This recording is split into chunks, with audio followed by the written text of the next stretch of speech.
Another beautiful day in the city. We're set for Chicago Cubs baseball on WGN Sports. Clear skies and cooler temperatures. With a wind coming in off the lake, the Giants and the Cubs will play Game 3 of a 4-game series, and we welcome Cub fans from all over the country watching on WGN America, America's home for baseball.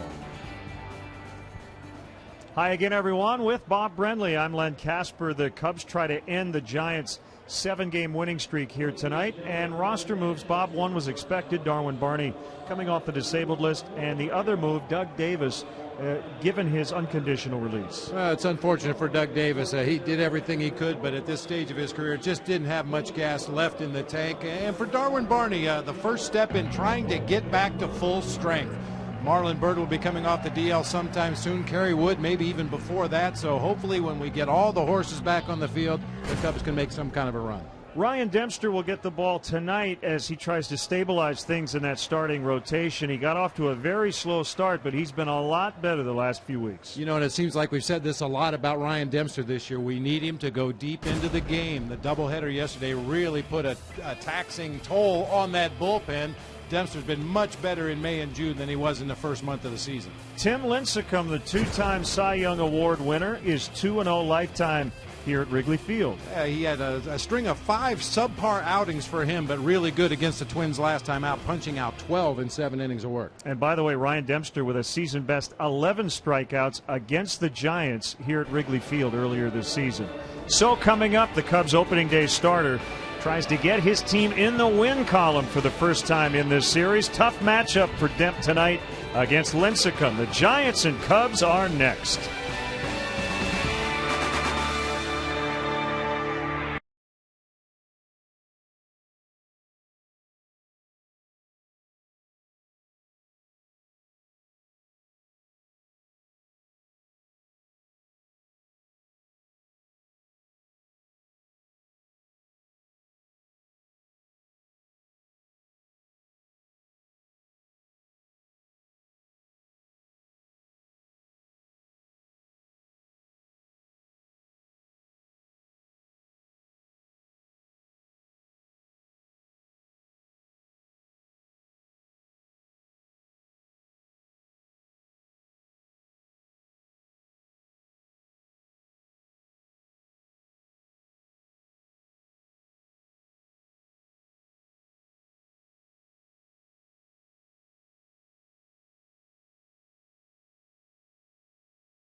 Chicago Cubs baseball brought to you by Budweiser. Great times are waiting. Grab some buds. Pepsi Max, the official soft drink of Major League Baseball and your Chicago Cubs. 0 calories, maximum Pepsi taste. Ford, the newest vehicles on the road are now at your local Ford store, like the all-new Ford Explorer, SUV, 100% reinvented. Visit localfordstores.com. Ford, drive one. And by the Illinois Lottery. Play the Wheel of Fortune instant game from the Illinois Lottery for a chance at $250,000. Chicago Cubs baseball in high definition is brought to you by Xfinity, only from Comcast. Giants started this series last in the majors in runs, but what an offensive output. They have actually jumped up 3 spots in the rankings with 19 runs in the doubleheader. Torres, Burris, and Sandoval at the top. Huff, Ross, and Sherholtz in the middle. Miguel Tejada snapped a long homerless drought. Stewart the catcher, Lincecum the pitcher. Quick look at the Cubs defensively, brought to you by Pepsi Max, the official soft drink of Major League Baseball. In your Cubs, 0 calories, maximum Pepsi taste. Soriano, Johnson, Fukudome across the outfield. DeWitt and Castro on the left side. Good to see Darwin Barney back at second base. Carlos Pena over at first. Giovanni Soto catching for right-hander Ryan Dempster. And a first pitch strike on the outside corner to switch hitting Andres Torres.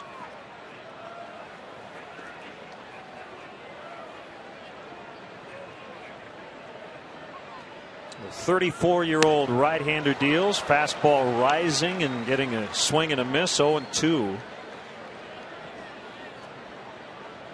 Dempster signed with the Cubs as a free agent in January of 2004.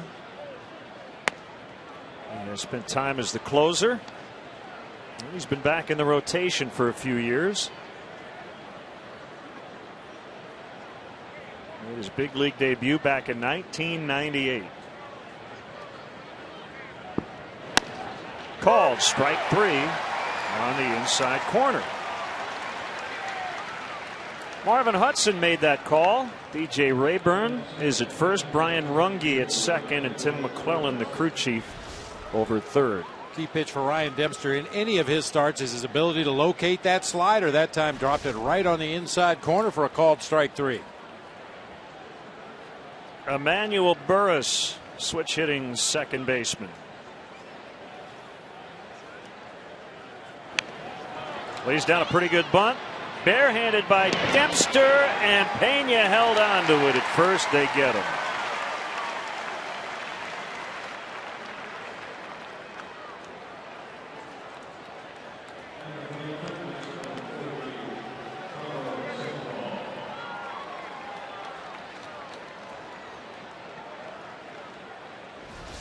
Dempster possibly apologizing to Pena for allowing that throw to tail back into the runner right there. Nice play by Dempster with the bare hand. Strong throw on to Pena, who's able to hang in there as Burris streaks past. Boy, that's a very dangerous play for a first baseman. We saw it happen to Derek Lee. We saw it happen to Albert Pujols. When you get back into that baseline, that collision can be very, very costly.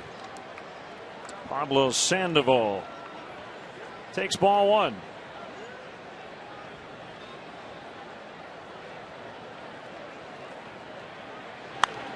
Big swing, and he fouled it back our way. You and I will probably disagree on this, but I like this weather, even though it's late June. Light jacket, 65 degrees, wind coming in off the lake. It's all good as long as you brought the light jacket with you. And you did not. No. Well, it's going to really heat up, I think, this weekend, so you'll be sweating again in a couple days. Perfect.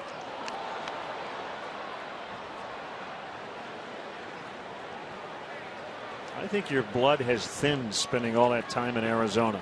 I have no doubt that it has thinned. That's going to get in there for Sandoval, as Fukudome with a little bobble. He really didn't have a shot at Sandoval, who picks up a 2-out double.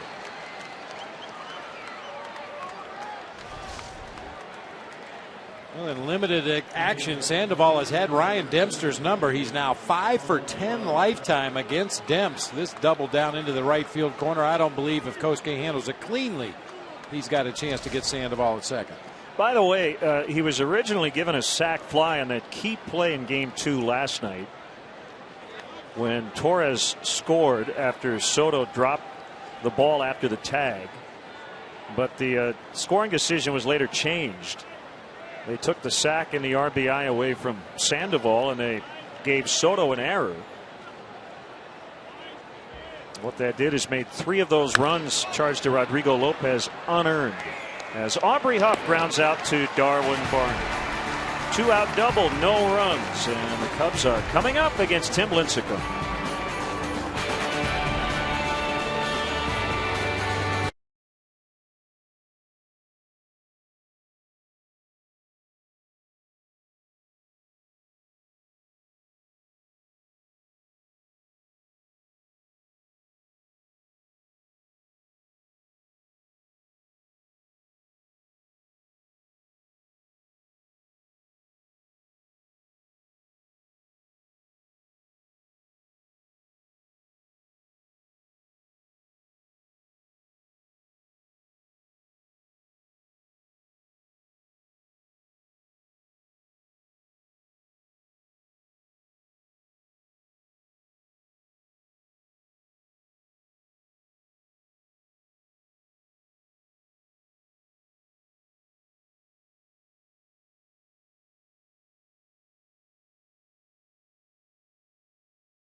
By Pepsi Max, the official soft drink of MLB and your Chicago Cubs. 0 calories, maximum Pepsi taste. 31 homers this month for the Cubs, tied for the NL team lead. Fukudome, Barney, and Castro.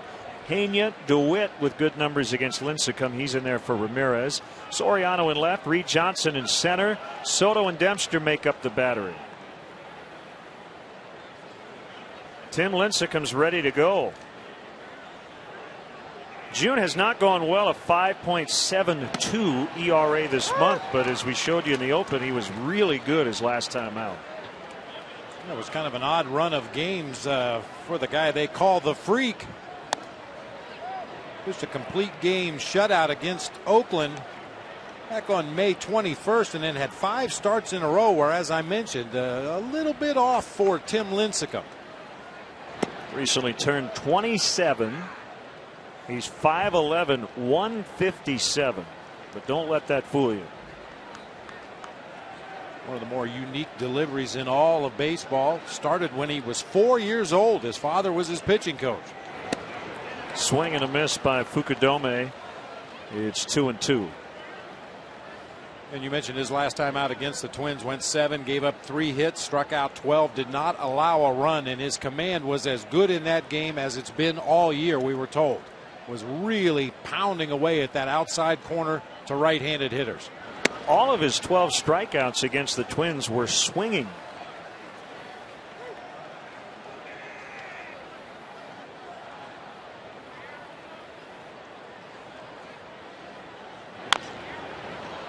Tap Pats, Lincecum, Burris gets rid of it, but not in time. That's an infield hit for Fukudome.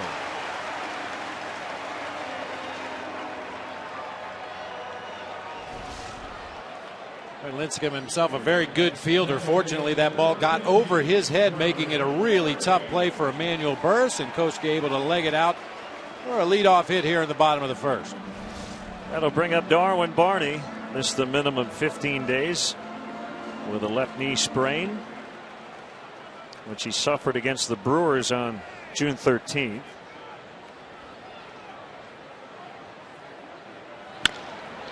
It's a double play ball. And they got him. 6-4-3, started by Miguel Tejada.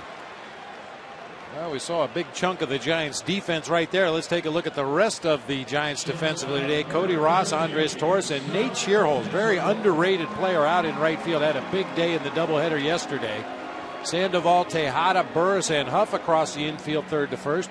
Chris Stewart doing the catching, and Tim Lincecum on the mound. Now facing Starlin Castro.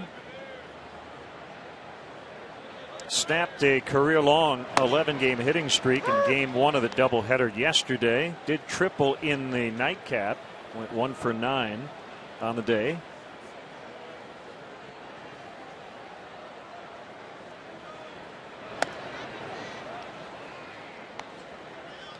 One ball, one strike.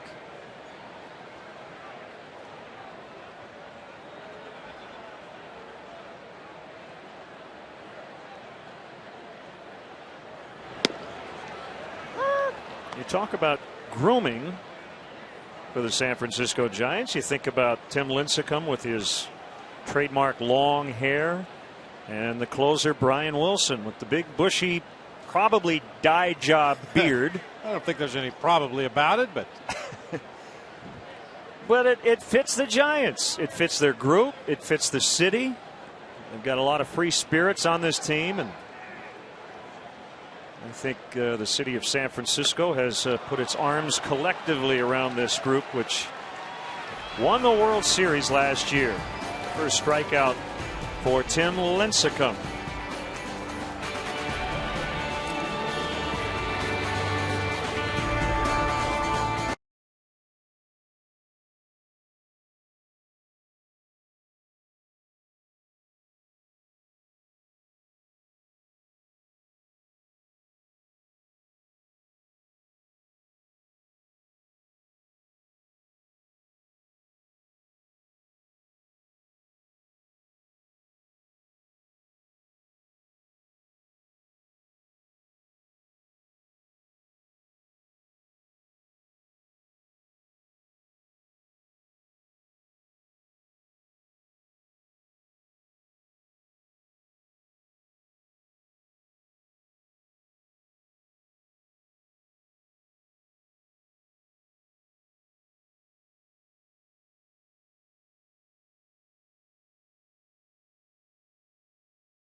Tonight's game is available in Spanish on your SAP audio setting, provided by WRTO La Tremenda, Chicago Spanish language sports leader, with Elio Benitez on the play-by-play call, along with his buddy Hector Fabregas.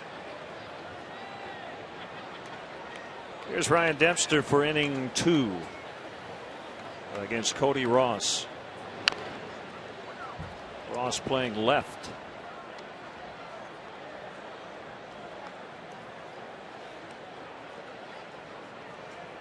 Giants start the night having won 7 in a row.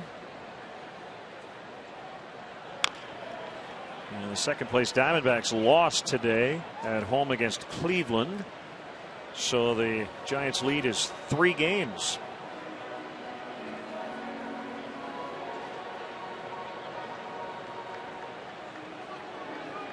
I think the Giants would tell you that they certainly could improve offensively. I think they were all thrilled with what they did in the doubleheader yesterday. They're not very healthy as a group. Got a lot of guys on the disabled list. All in all, I would imagine they're pretty pleased to be where they are, considering all that hasn't gone right. He got him on a breaking ball for strike 3. Another good slider from Ryan Dempster. And for the Giants, potentially some good news today. We saw Mark DeRosa take batting practice on the field. He's been on the disabled list for a long time. He'd be a very key piece to this team if he can come back healthy and do some damage with that bat. That brings up Nate Scherholtz, who had a big doubleheader yesterday, 4 for 5 with 3 knocked in, and he puts a charge into that one, and Reed Johnson will play it off the wall. Scherholtz has a standing double. He clubbed that ball to straightaway center.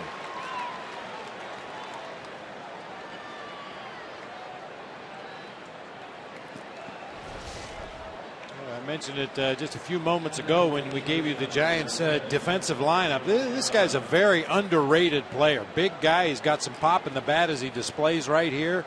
He runs extremely well, plays a good defensive right field. Making his 38th start in right field tonight.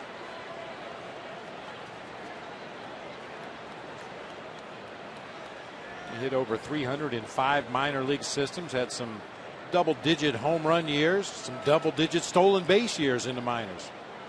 Miguel Tejada snapped a long streak of at-bats without a home run. The longest of his career, 225, and he had 3 hits and that home run in the first game yesterday.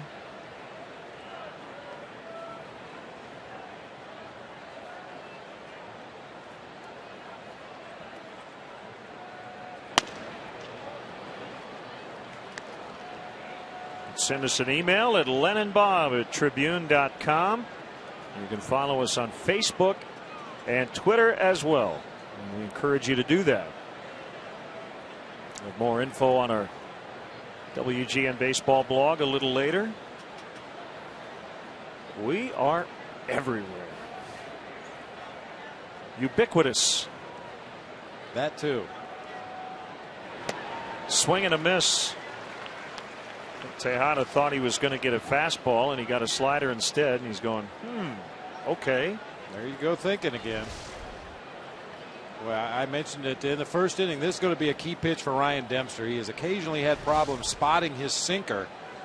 And on those outings when he's had problems commanding that sinker, he's gone to the slider. Some days it's been very good for him. Other days not quite so good. Looks very sharp tonight.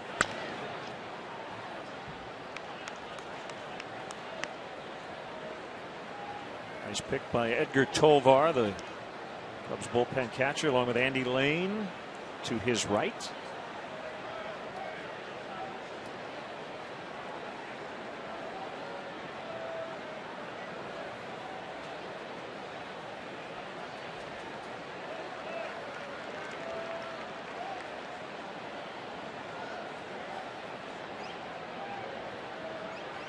Dempster with a look at Scherholtz.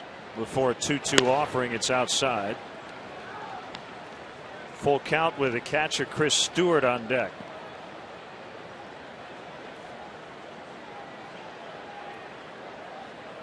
Okay, so the doubleheader yesterday, 19 runs, 30 hits. In 6 games on the Giants' last homestand, 17 runs, 41 hits. The whole homestand. That's pretty remarkable. As Pena will backpedal and make the catch. Hey fans, tomorrow is Majestic Day right here at Wrigley Field. Don't miss the action as the Cubs battle the Giants at 1:20. Throughout the game, autographed game-worn jerseys will be awarded to lucky fans in random seats, compliments of Majestic. If it happens in baseball, it happens in Majestic.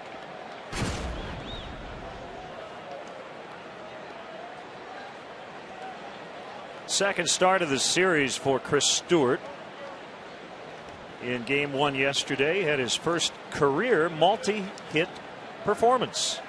His 42nd career game, and this is his 4th major league team.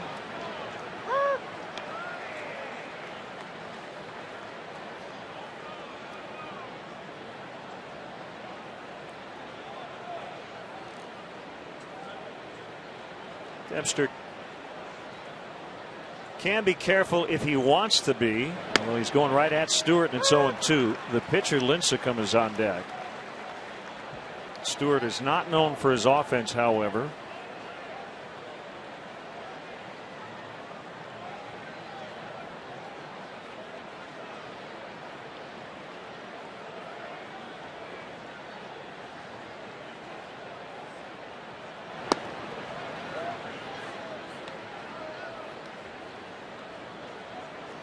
The Buster Posey injury hurts for a lot of reasons. But he was their cleanup hitter. And for an offense that has struggled as much as the Giants have, to take away that guy from your lineup, that's pretty devastating. Not to mention what he does behind the plate. I don't know if I've seen anybody, at least certainly not in recent memory, at that position that came up from the minor leagues and immediately made an impact at the major league level, led the team to the World Series, handled a very diverse pitching staff, and the entire time anchoring that 4 spot in the lineup offensively. Posey's been out a little over a month, suffered that broken leg in the home plate collision. Dempster gets out of it. Runner stranded at second, 0-0.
Viewers in Chicago and around the country on WGN America know that during every Cubs home game this season, if you go to channel 780 or high definition channel 1780, you can see a special multi-view presentation that shows you all our different live camera angles here at Wrigley Field.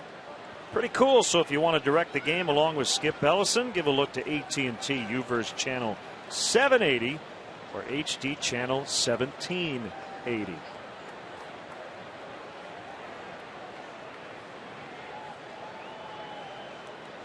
Carlos Pena will dig in. First Cub to ever get to 17 homers before the end of June without hitting any in April.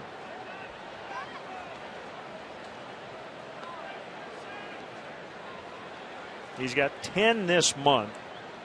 That ties him for the most in the major leagues. Paul Konerko and Prince Fielder, also first baseman, with 10 home runs this month.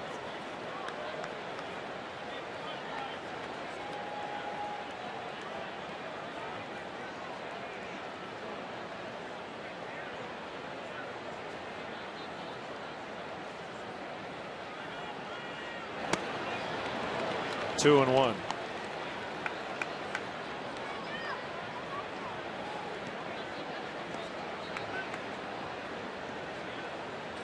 Time of the evening.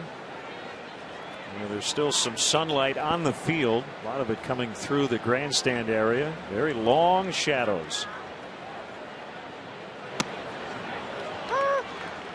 2-2.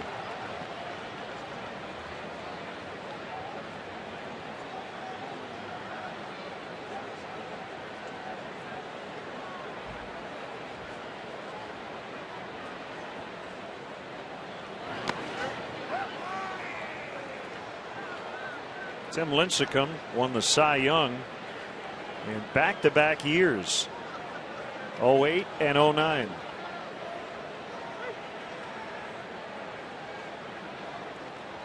Went 4-1 in the postseason for the world champs last year. Burris will play that in shallow right and get it to Huff in plenty of time. Hey, Cub fans, if you want to manage the game along with Mike Quaddy, log on to WGNTV.com right now and click on the WGN Sports Game Zone banner to connect to all the up-to-the-minute stats and information while you're watching at home. Game Zone is sponsored by The Great Escape, pools, patio sets, play sets, hot tubs, and more. You mentioned the back-to-back Cy Young awards for Tim Lincecum. He probably has them in the trunk of his car. Get the impression that he's not that impressed with awards. He just likes to go out there and compete. Blake DeWitt gets a nod at third base. Aramis Ramirez has played a lot the last month, so just a scheduled night off, and Blake 6 for 15 against Tim Lincecum, so a good night to get him in there. Yeah, those are the kind of things you look for when you want to rest one of your regulars. If one of your bench players has great numbers against the opposing pitcher that night, and certainly Tim Lincecum, tough on right-handed hitters, seems to be a good night to make the switch. And there aren't too many guys with great numbers against Lincecum, so get them in there when you can. 3-1. Gets back to that theory of a manager's job being to put guys in a position to succeed. And if you've had past success against a pitcher, your confidence level is probably pretty high. Might as well get him in there. 3-2. Talked to Mike Quaddy about that a lot. And lately, as it pertains to Reed Johnson, who's dealt with a lot of back issues, has had a DL stint this year. And with the injuries, especially to Marlon Byrd, that's deep to right, but caught by Scherholtz. It would be very tempting for the Cubs manager just to write Reed's name into the lineup every day, but he realizes that that's not good for Reed and it's not good for the team. Because if you play him too much, there's a better chance he'll break down and the performance may suffer. And that's a decision you have to make as a manager, because Reed Johnson is never going to go to Mike Quaddy and say, hey, I think I might need a day. My back's starting to tighten up a little bit. He'd just take another aspirin and go play. Alfonso Soriano to deep left. Ross is back, and it's going to be off the wall. He just missed it. Throw to second. Not in time. A double.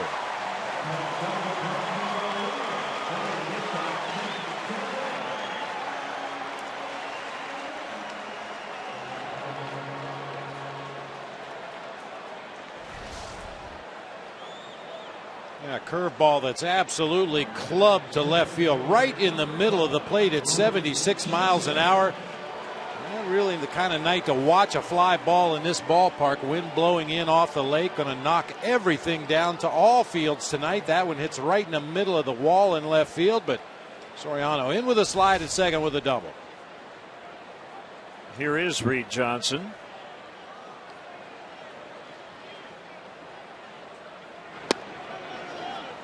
And ball one. When I think about a guy who was very productive and didn't play much, I think of a longtime backup catcher, Mike Redmond. Backed up Pudge Rodriguez in Florida, later Joe Mauer in Minnesota. And his managers always got him in there against mostly lefties. He wore out Tom Glavine, Al Leiter. But Mike even realized, if I play every day, I'm not going to make it. He was a high energy. He gave everything he had and was worn out after every game, but he was a productive major league player because his managers didn't, quote, overexpose him. Yeah, overexposure is a real problem in the game. Yeah. By the way, Mike is managing in the minor leagues. Bench me or trade me. Well, but there are certain guys that just fit that role with the ball club, and you need those guys. Obviously, you'd like to have superstars at every position that play every day, but the reality of the long baseball season is some of your regulars are going to need time off, and those bench guys, if you use them properly, can be just as important part of your team as the guys that are in there every day. You don't want to feel like you're giving away ball games because you're playing some of the guys off the bench on a given day. So, as we've talked about, you try to get them in there when the matchup is good and you don't miss a beat. Outside, it's 3-1 on Johnson. I don't think I'm speaking out of school, and I know these three guys would love to play every single day, but I think the three on this team, guys, you get in there, you give them occasional days off against tough matchups. Reed Johnson, Jeff Baker, Blake DeWitt.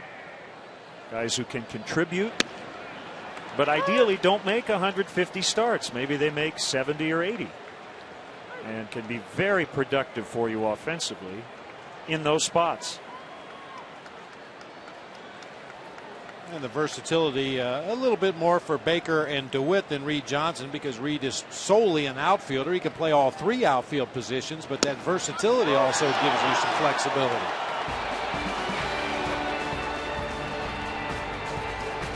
As we go to break, the U.S. Navy paratroopers are out in the bleachers tonight. Great to see them.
Just a $1.89, but you don't have to remember it to love it. Prices and participation may vary. For a limited time, a la carte only.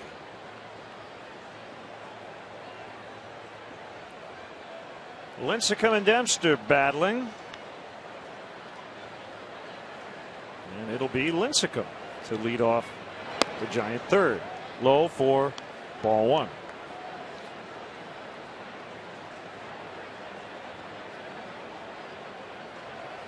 Four career extra base hits for Lincecum, 3 doubles and a triple. He struck out about half his at bats this season, 14 out of 30. However, he has put down 5 sacrifice bunts should the situation arise. Rounds out to Starlin Castro.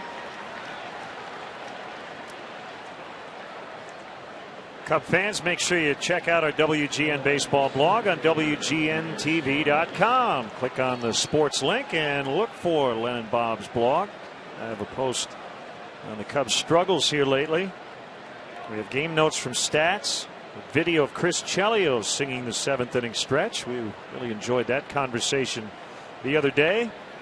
Once again, WGNTV.com. Andres Torres bounces to Darwin Barney.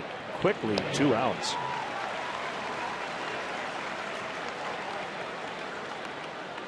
Great to see Maggie Kazala and her family out here at the ballpark from Aurora, Illinois. Her mom Dawn wanted to wish Maggie an early happy 11th birthday.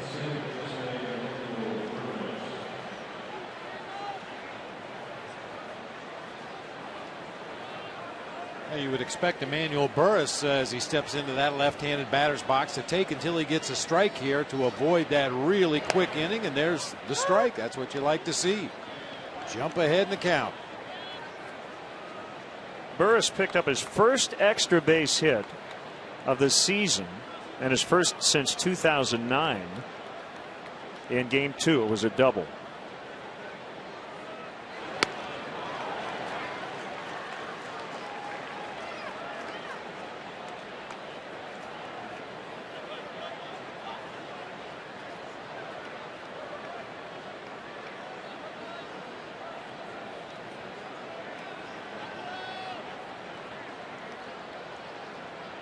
Here comes an 0-2 splitter. Bounced it right in front of home plate.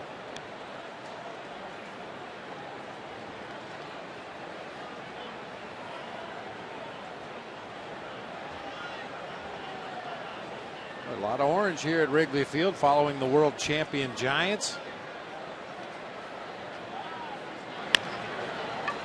Barney will get another chance. Gets rid of it quickly. 3 ground outs for Ryan Dempster. Still 0-0.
Ready to go here in the bottom of the 3rd as he deals to Giovanni Soto, low for ball 1.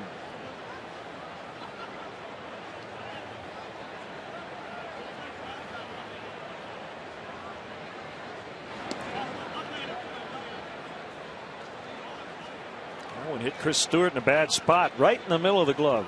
That is a bad spot for a catcher. You'd rather get it up there near the bottom of the webbing.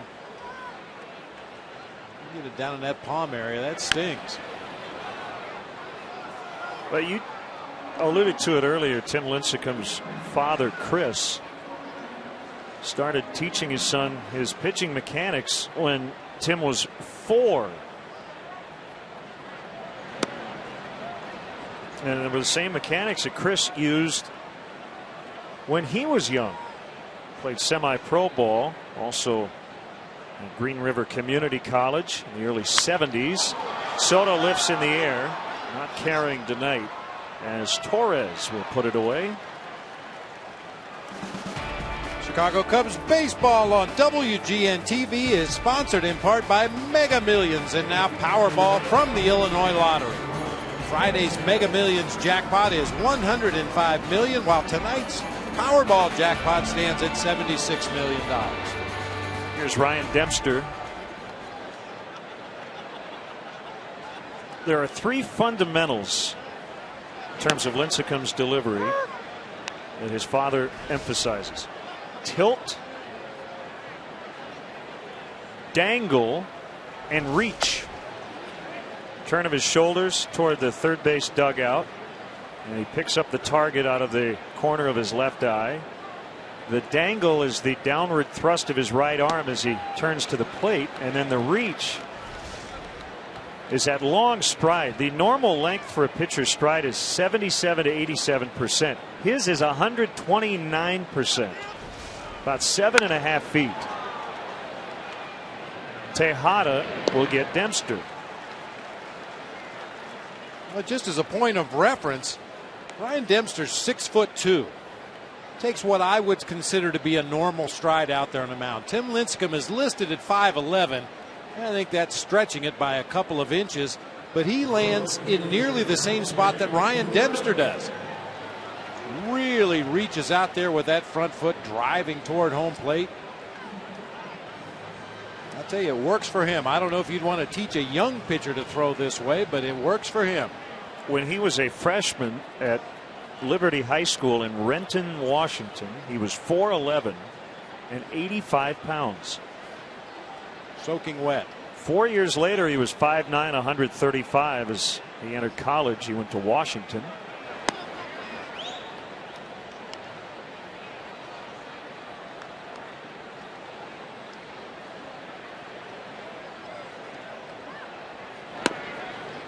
A strike, and it's 1-1 on Kosuke. Infield single in the first inning.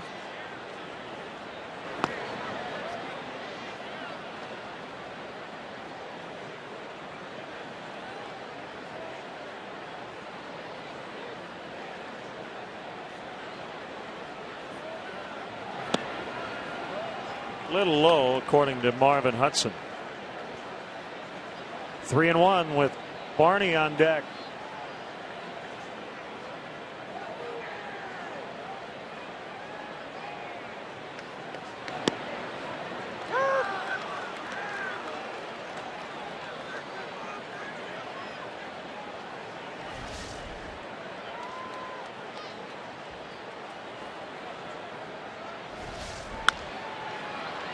Burris to Huff, and that's the inning.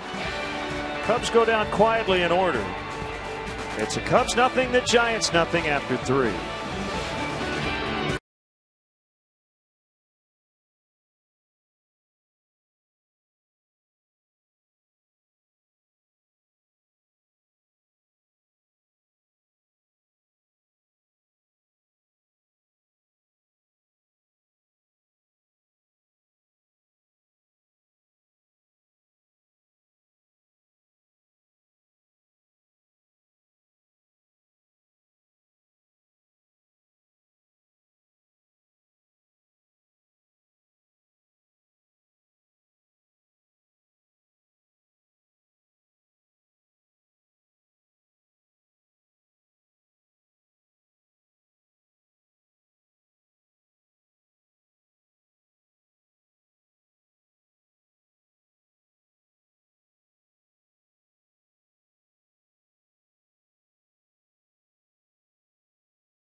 Dave Matthews Band Caravan, July 8th through the 10th at Lakeside, featuring a full headline set by Dave Matthews Band each night, along with performances by David Gray, Ray LaMontagne, OAR, Kid Cudi, and many more. Single day and 3-day tickets are on sale now at dmbcaravan.com.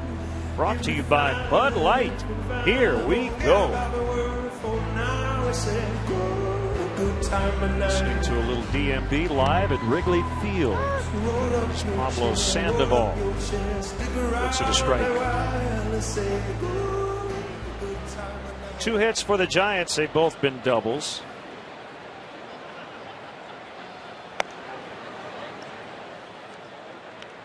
How often do you see Sandoval take 2 pitches in a row? Never. This guy would swing at the rosin bag if you threw it up there. You knew he couldn't take 3.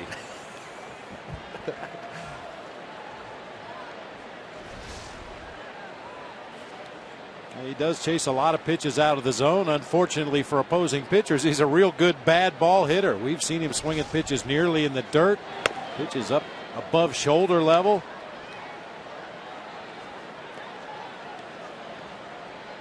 Boy, that's an equipment manager's dream helmet right there. You almost have to pack that in a separate bag. You can't let that get in the bag with the rest of the helmets. Went after the high one, and Castro will call off Blake DeWitt. The new Bud Light Bleacher Series provides fans with exciting new opportunities in the Bud Light bleachers this season, including free T-shirt Mondays, $3 12-ounce draft Bud and Bud Light Tuesday nights, and $1 Vienna beef hot dog Wednesdays. Tuesday night special is also available in select locations in the seating bowl. For more information and to purchase tickets, visit Cubs.com. Still getting a little sun on the Budweiser thirst row.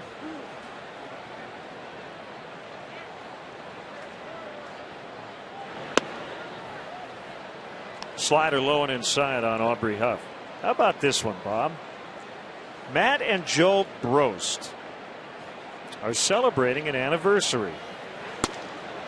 Cub fans are entire life. Matt is 96. Joe is 93. Their 71st wedding anniversary. Wow. We've read a lot of wedding anniversary mentions throughout the years. That might be a record. That's 71 years. That's great. Yeah, over the course of 71 years, I believe they've both used the phrase, "Yes, dear, you're right, I'm sorry." Inside corner on a fastball for strike 3. Dempster has 3 of them tonight, and they've all been looking.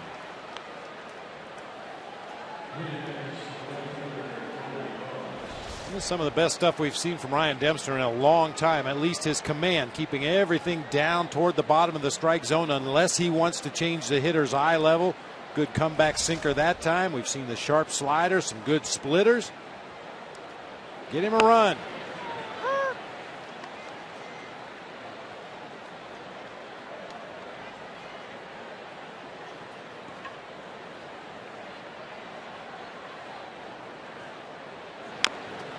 Big swing, and Ross tapped it foul.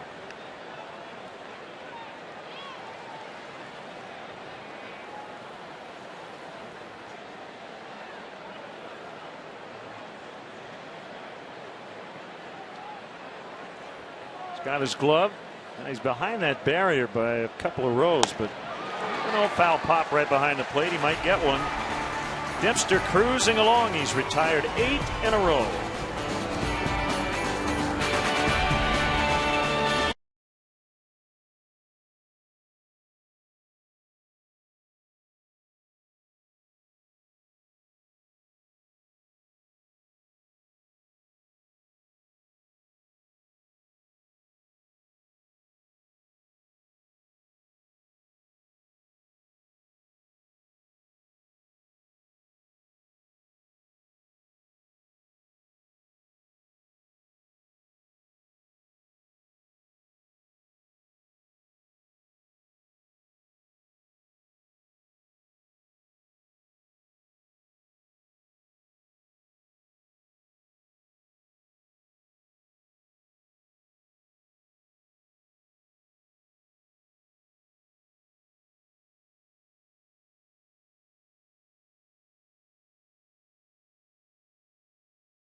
As we get into the bottom of the fourth, Darwin Barney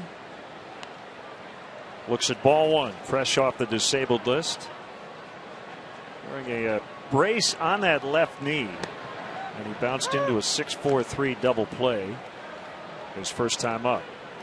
Reports have been good on Marlon Byrd. Probably won't be back until the early part of this upcoming road trip that starts in Washington next week. I suppose possibly by Sunday against the White Sox, but I would not necessarily count on it. Kerry Wood threw a sim game today, so he faced some hitters. It went well. If the index finger looks good tomorrow, he's on the DL with a blister on that finger. He might be back as early as Friday or Saturday against the White Sox.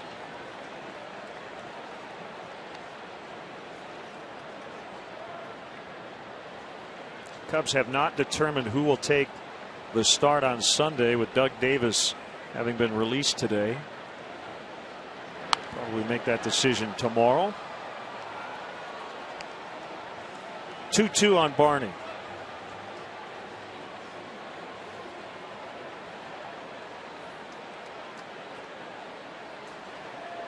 Lincecum looks about 15, but he's actually 27. Tejada throws out Barney. We were talking about that exaggerated stride by Tim Lincecum. We're going to compare him with Ryan Dempster, who's at least 4 inches taller. Look how far off the rubber Lincecum is with that right foot as he's getting ready to deliver the ball. Ryan Dempster still in contact with the rubber. That has to be a huge advantage to be able to cheat that far toward home plate with that long stride before you release the baseball. And people wonder why pitchers get sore arms and sore shoulders and elbows and backs. You look at that delivery, I don't think the human body is meant to be put into that position. Flair shot down the right field line, but it lands foul on the bullpen mound. And we're also told a real key for Tim Lincecum is to get his upper body out over that front knee. Occasionally his upper body will drag a little bit behind. That's when he tends to lead pitches up in the zone. When he really drives that upper body out over his front leg, that's when he's down low in the zone. Well, the infielders have been pretty busy for both starters. A lot of ground ball outs.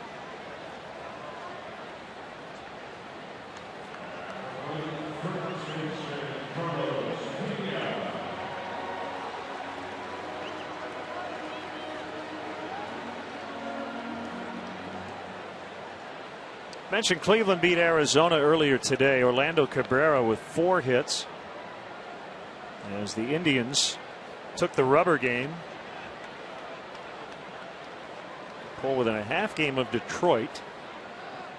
Atlanta beat Seattle 5-3.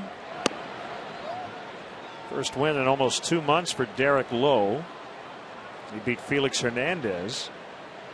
San Diego playing pretty good baseball. Padres have won 7 of 8. 3-game sweep over the Kansas City Royals. 4-1 today.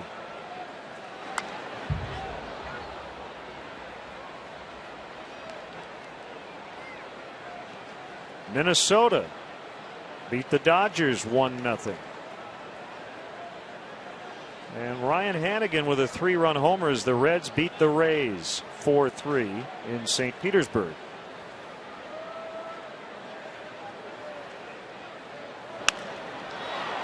Slicing drive foul. Bob, I was chatting with Rudy Jaramillo before the game tonight, and I know you had a chance to talk to him as well around the batting cage. I was actually talking to Rudy about Alfonso Soriano, who's taken a lot of walks lately, and about his pitch recognition. But just in general terms, talking about some of the Cub hitters, so when guys make good contact, hit the ball hard, either up the middle or to the opposite field, a lot of them tend to say, oh, if I had only pulled that ball, and they start to kind of veer back toward the pole field, and that's something he's trying to get them away from. You hit a ball well the other way, do it again. Still scoreless from Wrigley.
like to win 5 $5 footlongs from Subway. Just be the 500th texter to text Subway to 97999. Go to WGNTV.com for complete info and rules. Strike on Nate Scherholtz. It's had a big series. Doubled his first time up tonight.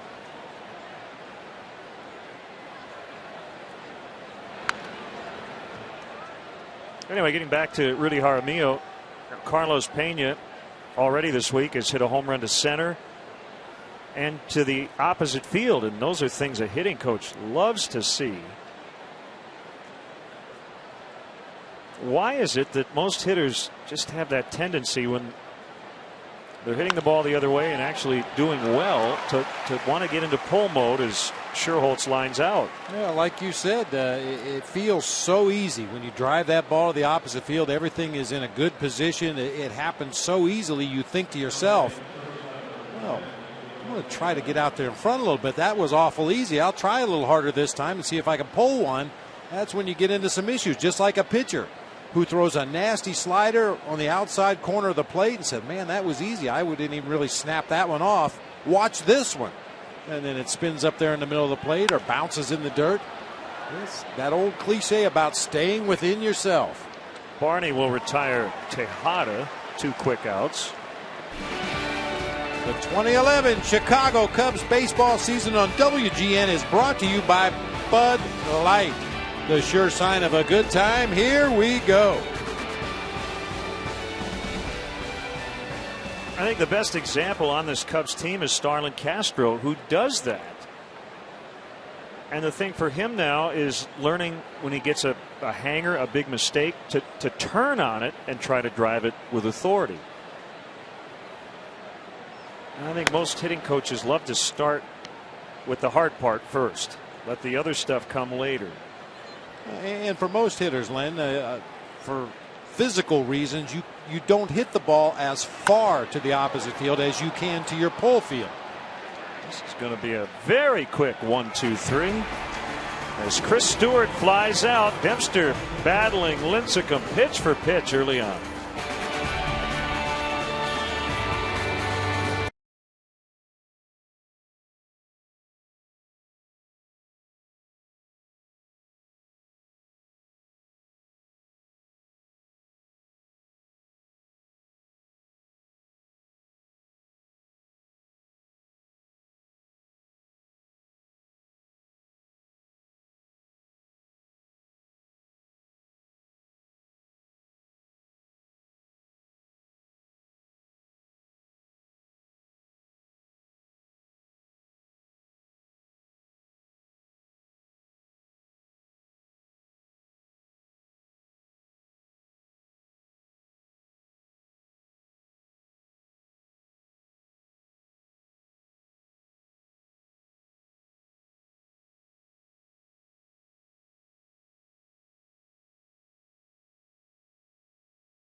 Game from the Illinois Lottery. You could win one of 5 top prizes of $250,000 or one of over 52,000 additional prizes ranging from $50 to $1,000 instantly. Now Blake DeWitt. He turns on one. Just pull the ball. Come on. And he's going to stop at second with a double. Just forget about all that opposite field stuff. He's hit it hard somewhere. Blake DeWitt continues his success against the Freak. Change up down to the bottom part of the strike zone. Blake catches it right on the sweet spot of the bat, hooking it down into that right field corner for a leadoff double. Now, you have talked a lot about your career being a dead pull hitter, but when you were in your hottest stretches, did you use all fields? Absolutely. Yeah. I asked Soriano before the game, what's up with all the walks lately? DeWitt on his way to third. Stewart will fire there late. Runner at third with nobody out.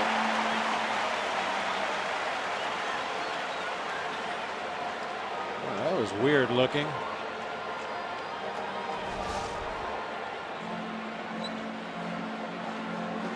Stewart just tried to reach across and pick that ball out of the dirt with a backhand.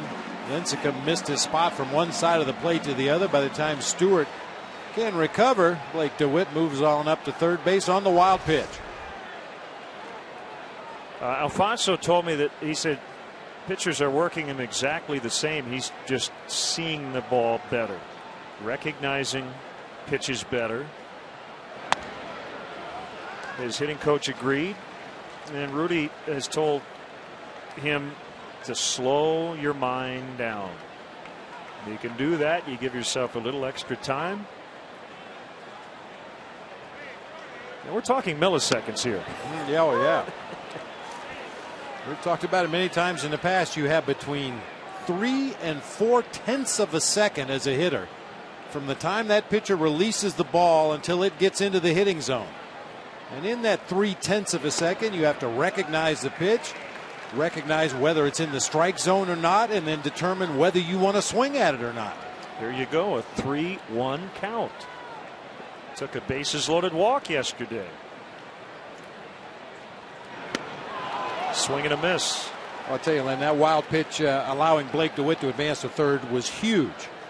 Because all this talk about the opposite field, we know that's not Alfonso Soriano's bread and butter. He's not likely to hit a ground ball to the right side to move DeWitt up to third base with one out in the inning. He's going to try to drive that ball somewhere into the outfield, hopefully deep enough for DeWitt to tag and score. Infielders in about halfway, cornermen in a little bit more than that, and Soriano did chase a 3-2 pitch off the plate for the first out.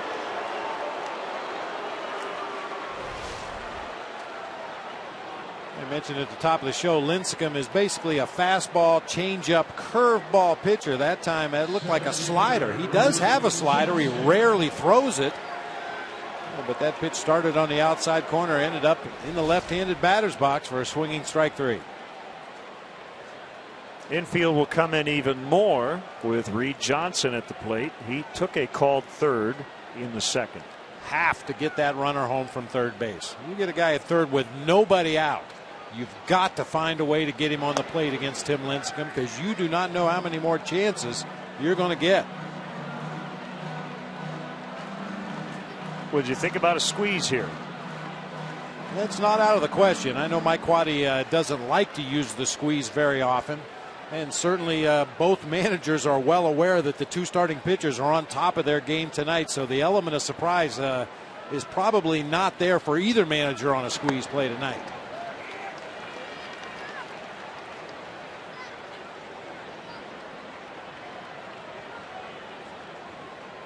Well, it is 2-0 on Johnson. You know, Lincecum wants to be around the strike zone, although he may be thinking about Soto on deck and setting up a double play chance. We'll see. Pulled foul on the ground. 2-1.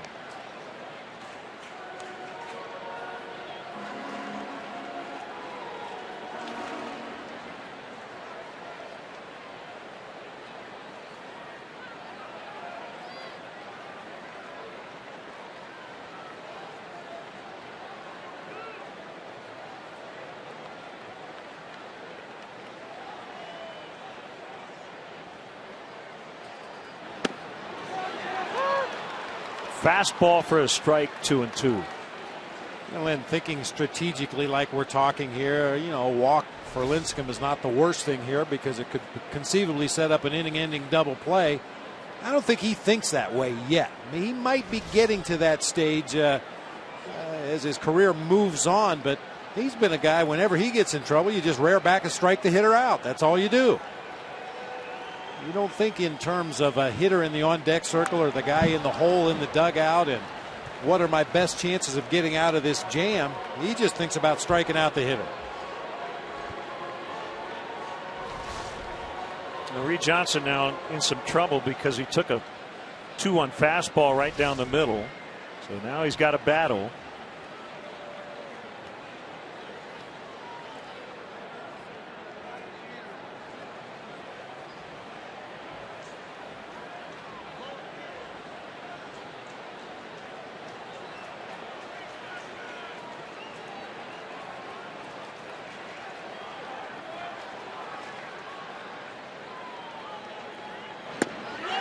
Called strike 3. Inside corner to get Reed Johnson.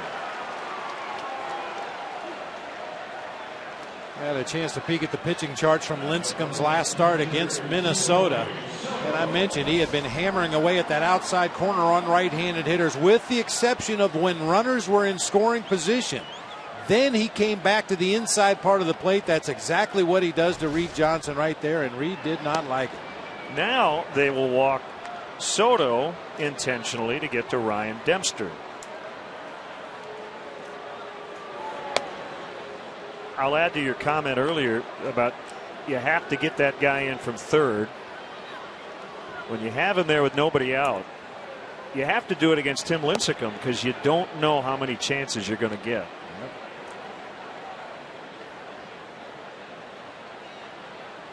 I mean, there are some nights Tim Lincecum, boy, Halladay, Cliff Lee, pick the best pitchers in the league. On a given night, he may not have his best stuff, and you may feel like you're going to get more chances. But from what we've seen in the early part of this game, it looked like Lincecum is going to be pretty tough to break through against tonight. Some Cub fans following us on Twitter want to wish a happy 16th birthday to Paul Dipping of Arlington Heights, Illinois. And a shout out to Joel Huffman watching on WGN America in Sergeant Bluff, Iowa.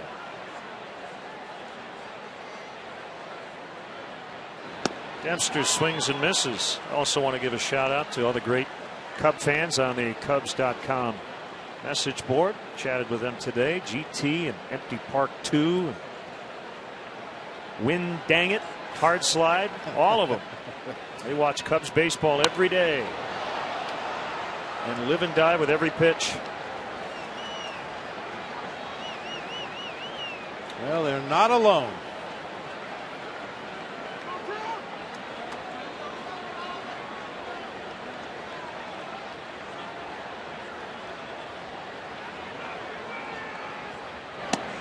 Swing and a miss. Lincecum gets out of it. We're still scoreless.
Baseball League of the Game, and today we want to recognize Jennings Chevrolet for their support of Morton Grove baseball and softball.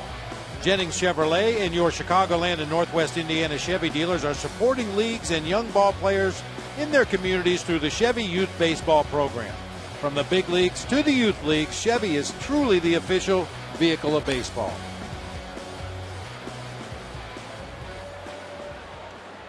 Golden chance went by the boards. Runner at third, nobody out. And Lincecum ended up striking out 3. An intentional walk there in the middle. And he will lead off the Giants' 6th. Vacation from Disney World. Yeah. I like it.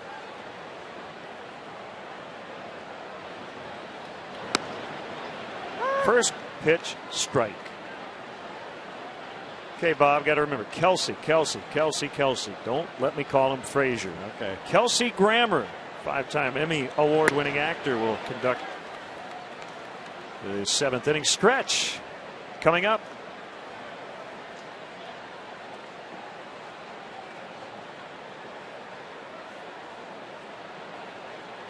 Oh, 2 swing and a miss. Let's step aside and see what's coming up on WGN.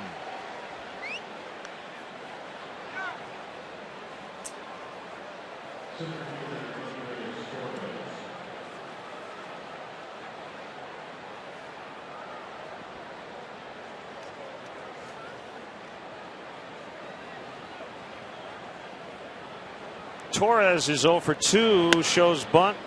Didn't look like he had any intention of actually putting the bat on the ball. Strike 1.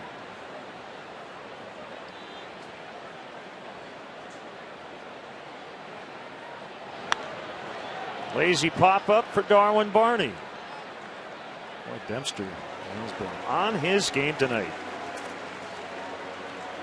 Want to see a Cubs game from the front row here at Wrigley Field? Now you can. Visit Cubs.com. Click on the CBOE front row seats auction to bid on tickets in the front row behind home plate and along the first base line. Front row seats will be auctioned off to every game all season long. Don't miss your chance. Go to Cubs.com. Check out the CBOE front row seats auction today. Emmanuel Burris with 2 outs and nobody on. Goes the red line. Chopped right to Carlos Pena. That was quick. Bottom 6. Goose eggs.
Summary, really all about the 2 starting pitchers. 11 innings combined, 5 hits, no runs. Visit your local Honda dealer today and test drive the 2011 Honda Cross Tour, available with 4-wheel drive. By the way, we'll have Game 4 tomorrow right here on WGN. Another great matchup on the mound, potentially Matt Cain and Carlos Zambrano. And then the White Sox come to the north side. We'll have games 1 and 3 Friday and Sunday on WGN. Big weekend of baseball here on WGN Sports. 2-1 to Kosuke Fukudome, bottom of the 6th in a 0-0 tie.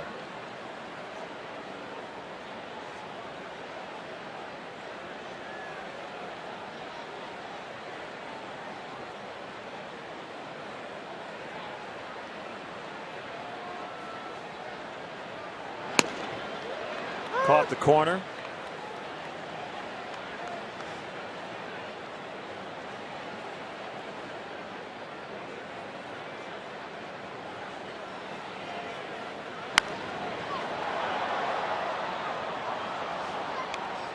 The Mets are enjoying Comerica Park. They scored 14 times yesterday. And they got 8 more tonight. A lot closer game though. 8-6 they lead the Tigers in the 7th. High fly ball, well hit. Andres Torres hustling to the spot, which is in the middle of the warning track in left center. Hey fans, take the Cubs with you wherever you go this season. Subscribe to MLB.tv today to see every Chicago Cubs game live or on demand on your computer and your favorite devices. Visit Cubs.com to order and get more details. MLB.tv, baseball everywhere.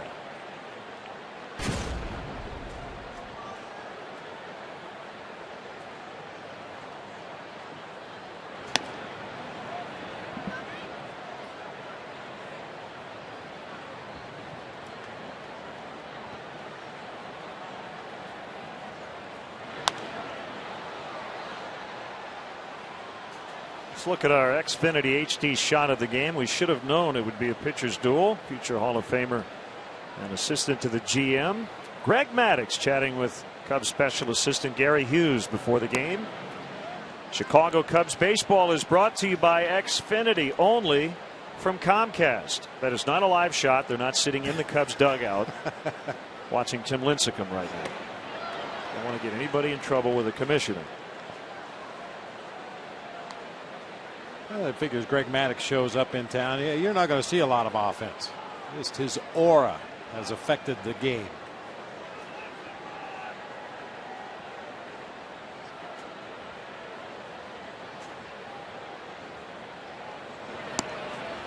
Called strike 3.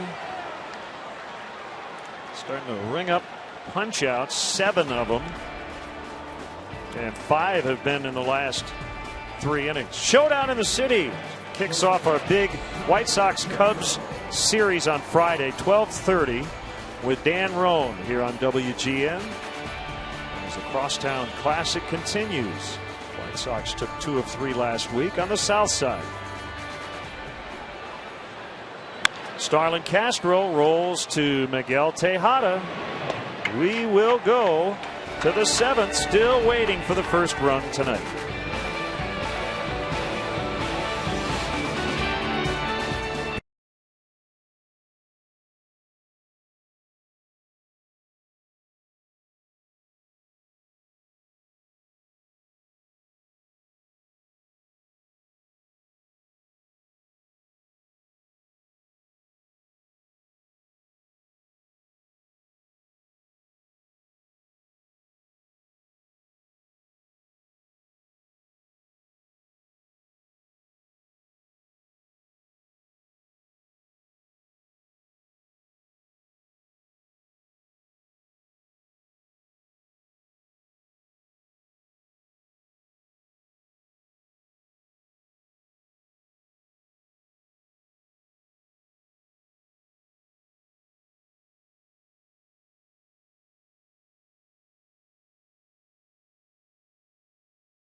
Cam.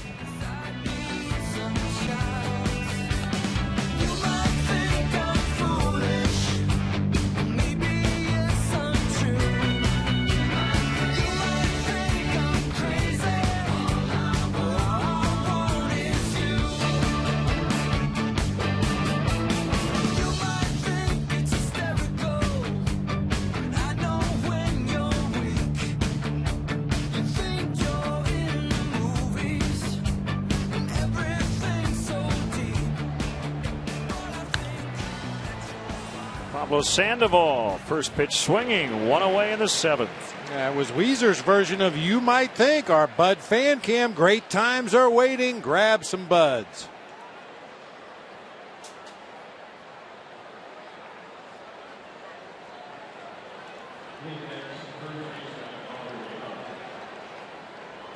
And Kelsey Grammer coming up will take me out to the ball game.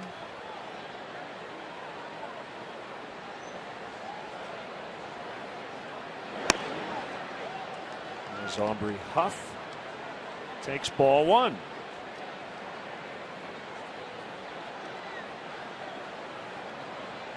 Cubs have had by far the best chance of breaking the seal on this one. Blake DeWitt doubled to lead off the bottom of the 5th. Moved to third on a wild pitch, but then Soriano, Johnson, and eventually Ryan Dempster struck out. They walked Giovanni Soto intentionally with 2 outs.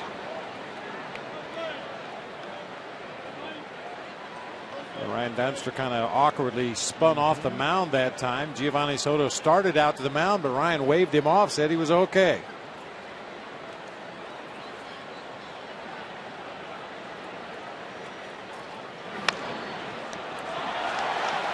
Ryan will take care of Aubrey Huff. Let's step aside, see what's coming up on WGN.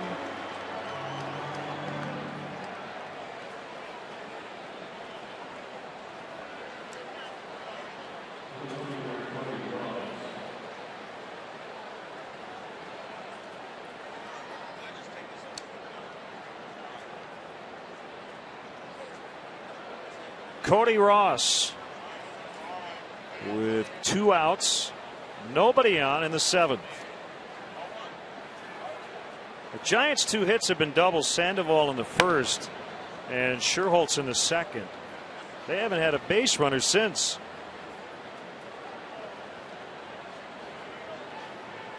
'16 in a row retired by Ryan Dempster.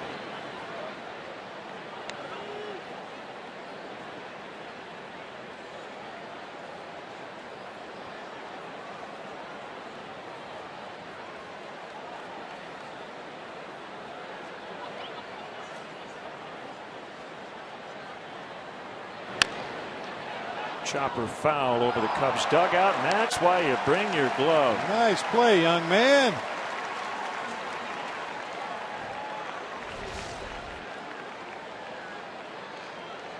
Away. Let the sure man have it. Don't even have to give it to a kid. The kid made the play. Popped him up near home plate. And it'll be Carlos Pena with a catch. Kelsey Grammer with a stretch. Guest conductor for Take Me Out to the Ball Game, 5-time Emmy Award-winning actor Kelsey Grammer. All right, Cubs fans, let me hear you. A 1, a 2, a 3. Take me out to the ball game. Take me out with the crowd. Buy me some peanuts and Cracker Jacks. I don't care if I never come back. And it's root for the Cubbies.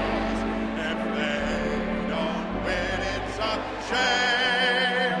For it's 1, 2, 3 strikes, you're out at the old ball game.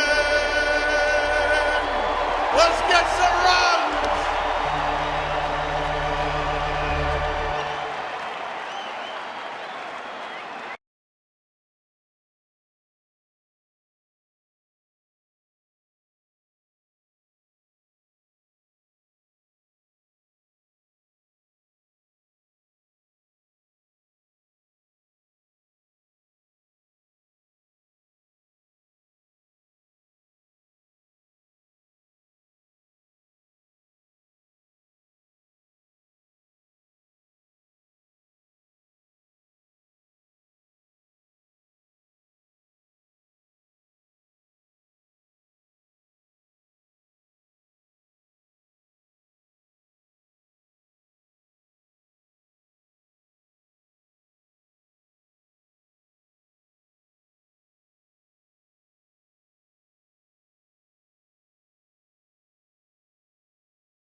Pitcher's duel, Tim Lincecum against Carlos Pena. Big swing as he tapped it foul.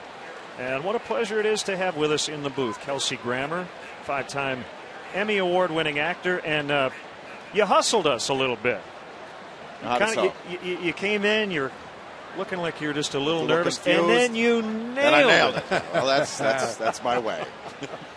Nicely done. Thank you. Thanks, man. It's fun here. It's a great day. And Pena gets a hold of one. Sherholtz will have to play the bounce. And the Cubs have a runner in scoring position again. A leadoff double.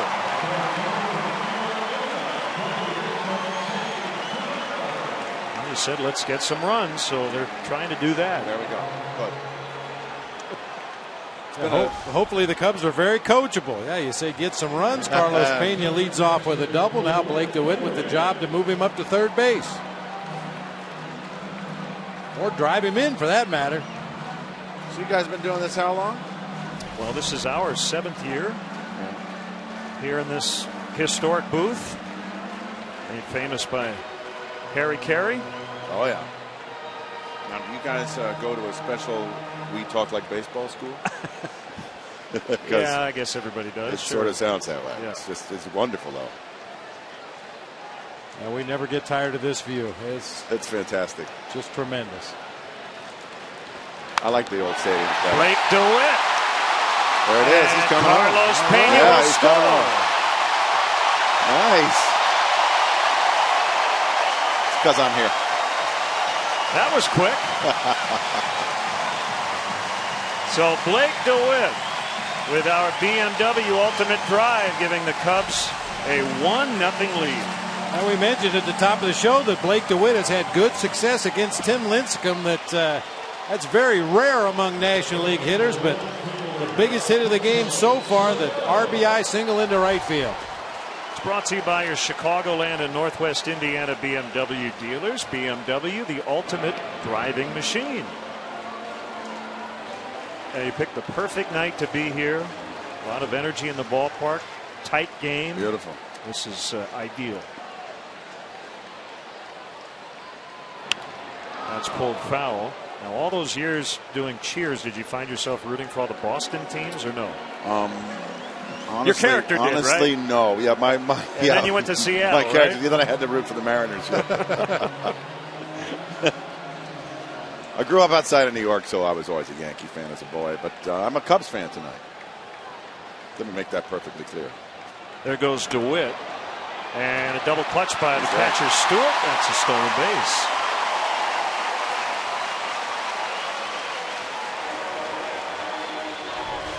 All right, now check out this pitch.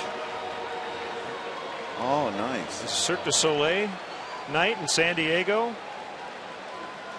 Wow. It was over the plate. And it was right. Pretty impressive. Over the plate. Unfortunately, Bob Davidson was working at first base and called a balk on that delivery. So, yeah. One more time. Wow.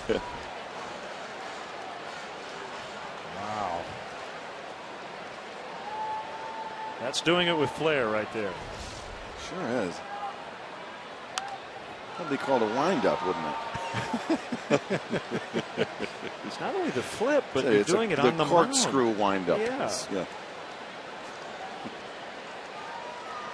So where did you find that singing voice?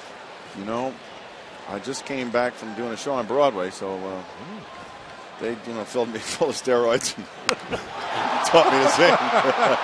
That's pulled way foul. Apparently, those are no testing program on Broadway now. No. However, you got to get out there. They'll do anything because the show must go on.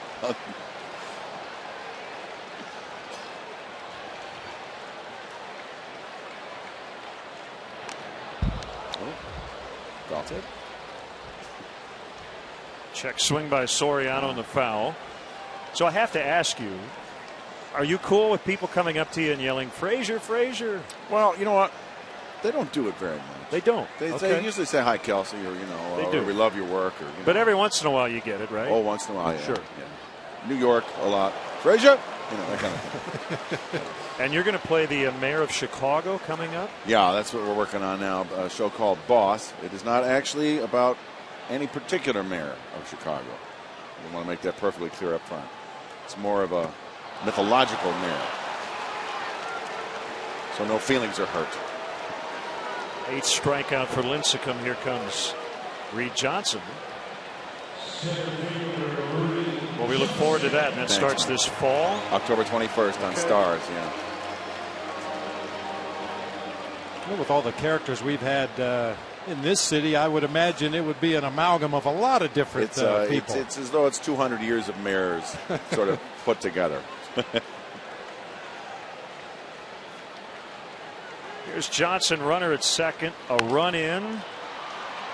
Throw goes to third, the tag. Applied, and he's out. Looks like Sandoval might be injured as he limps a little bit as DeWitt went flying in there.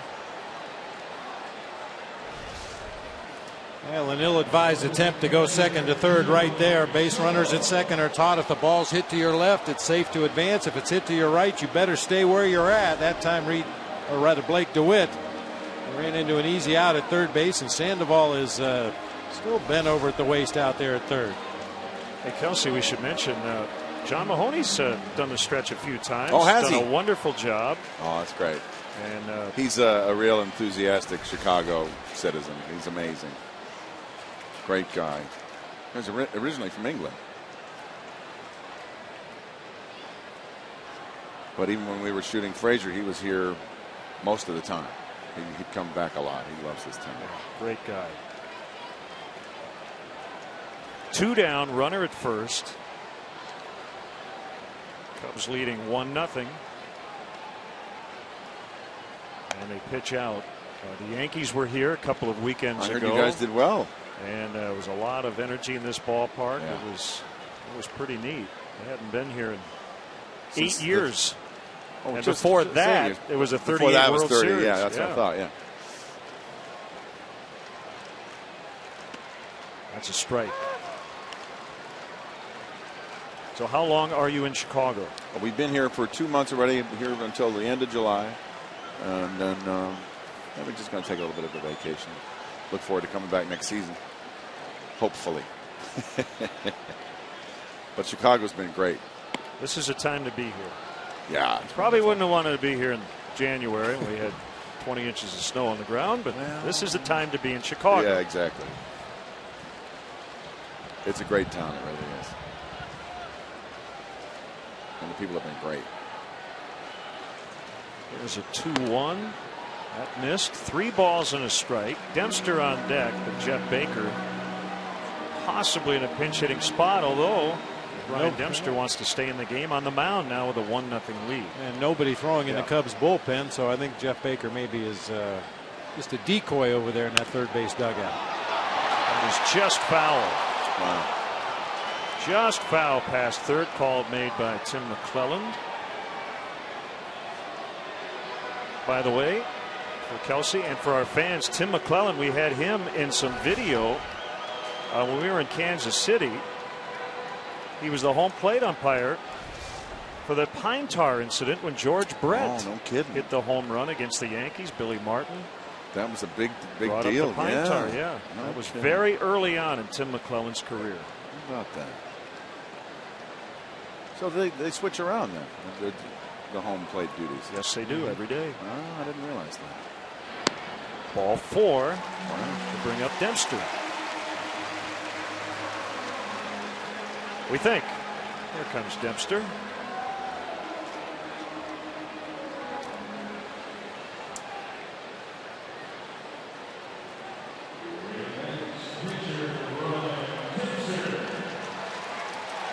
Cubs lead on a single by Blake DeWitt after Carlos Pena doubled to start this inning.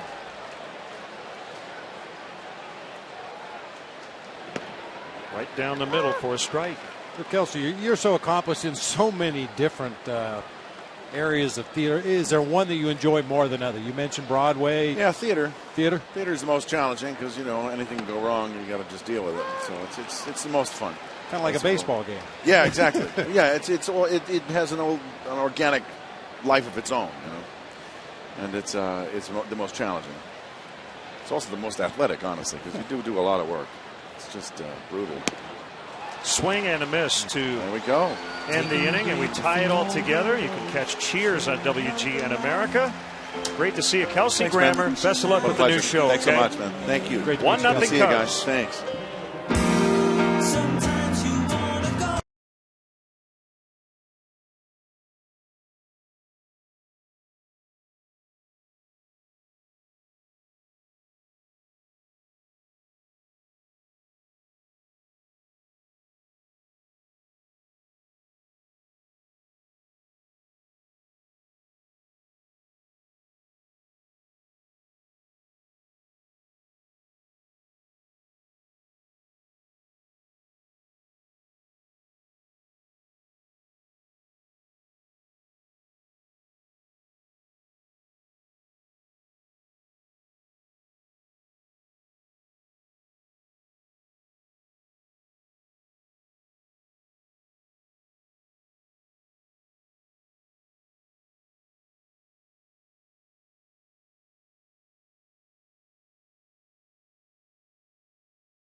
Roger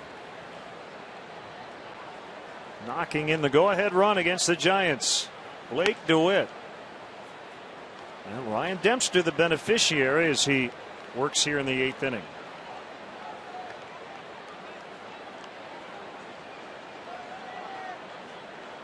And why not, Bob? 67 pitches through 7 for Ryan Dempster. He has absolutely been dealing, just pounding quality strike after quality strike up there. Giants obliging by making a lot of early count outs.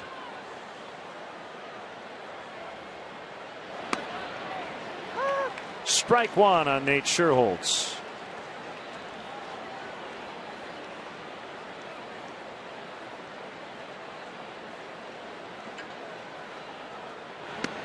Swing and a miss, 0-2. Now, as a general rule, late in a one-run ball game, a pitcher tries to stay away from a hitter's strength. Nate Sherholtz, without a doubt, a good pull hitter, has power to right field, but not much the opposite way. Doesn't matter. Chases a splitter in the dirt for strike 3. But where one swing of the bat could conceivably tie the game, you try to stay away from a hitter's strength, make them beat you with 2 or 3 base hits rather than a mistake pitch for a long ball.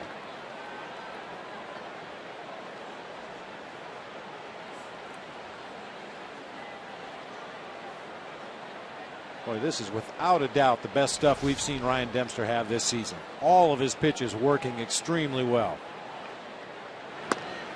That caught the outside corner for strike 2 Tejada. Tim Lincecum's been very good, but to this point he's been outpitched by Ryan Dempster.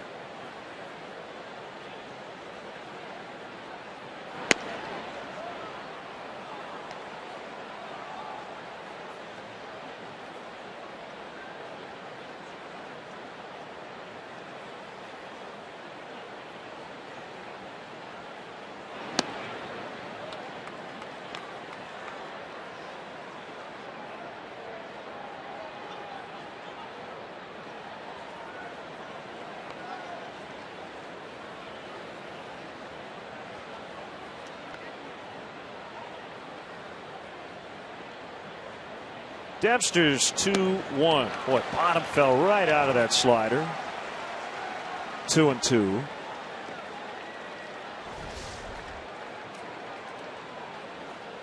It's been a good pitch on Tejada all night long. He's found himself in some good hitters' counts, but Ryan Dempster's been able to throw that slider for strikes, or in that case at the bottom of the zone to get swing and a miss. It is caught by Kosuke. And if he doesn't catch it, that ball rolls to the wall. Now Johnson's backing it up, but what a catch by Kosuke Fukudome. We talked about the split-second decisions as a hitter. Same thing goes for a corner outfielder trying to make that decision whether to make a diving attempt or back off and play it on a hop. Kosuke makes that split-second decision, and it's a good one. Nice catch.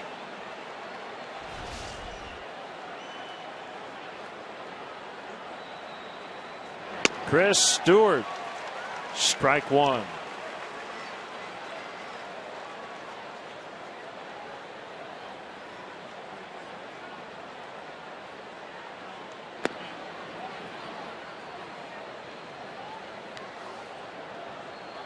$37,221, and they have been treated to a dandy. Pat Burrell on deck for Lincecum. Giants need to score some runs here. Half swing grounder. Castro to Pena. Dempster has barely broken a sweat tonight.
Schedule brought to you by Lincoln. Again, lots of games on WGN tomorrow, Friday, Sunday as well. See late afternoon on Saturday for the national TV game. It's not just luxury, it's smarter than that. Feel smarter at Lincoln.com. Here's right-hander Ramon Ramirez pitching for the Giants after Tim Lincecum went 7 strong, gave up just 5 hits, 1 run. 2 walks, 9 strikeouts, but he had to make 113 pitches. Ryan Dempster has used just 78 to get through 8. Top of the order, Kosuke with a big diving catch in right. And a ground ball right to Sandoval.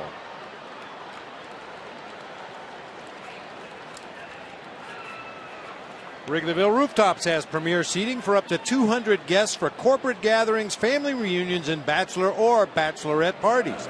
Individual and group tickets are available for all games. For more details, go to www.wrigleyvillerooftops.com or call 773-248-ROOF. All right, I have a potentially dumb question for you. Carlos Marmol. Do you have him start warming up as the top of the ninth starts if it's still 1-0? In my opinion, yes. Okay, I would agree. Now, are some managers a little superstitious? They don't want that starter to see you've got someone backing them up. I just think in a 1-0 game, we'll see.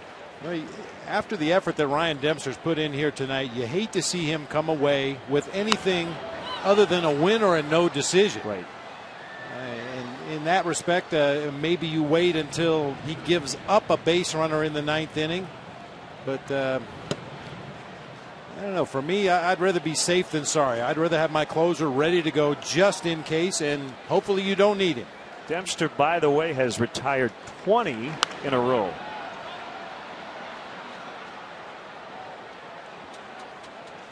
After the Scherholtz double in the second.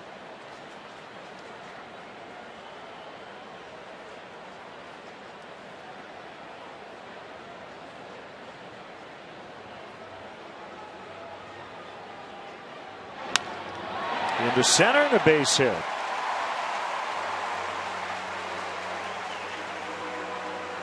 Now, would you like to hear the stories about legendary Wrigley Field from the players who lived them firsthand? Now you have the chance. Take a tour led by former Cub greats like Billy Williams, Fergie Jenkins, Doug Glanville, or Ernie Banks. For more info or to purchase tickets, visit Cubs.com.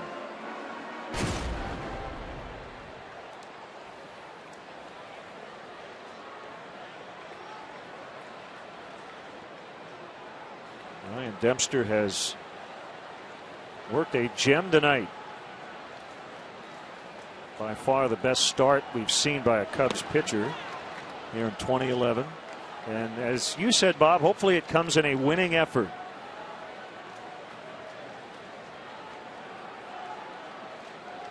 Starting pitchers occasionally deserve a much better fate than they get if their offense doesn't support them or their defense doesn't make the plays behind them. But there's no doubt Ryan Dempster deserves a victory tonight for the way he's pitched.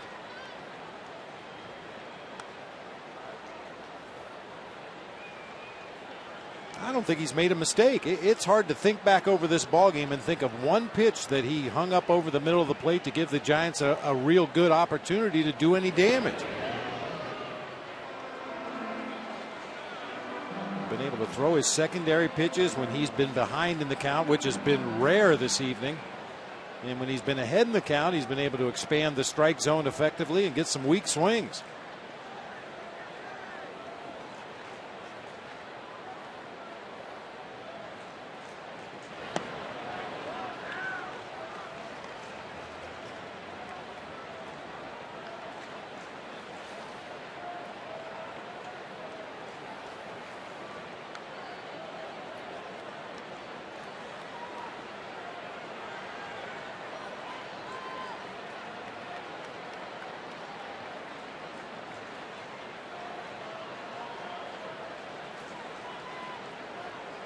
Comes a 1-1.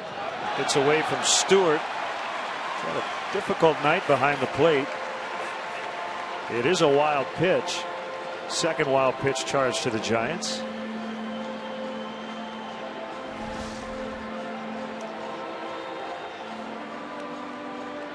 Kind of a squirrely hop instead of hitting him in the middle of the chest protector. It looked like it hit the front edge of home plate and kicked back up and in towards Starlin Castro, allowing Darwin Barney to move up into scoring position with one out.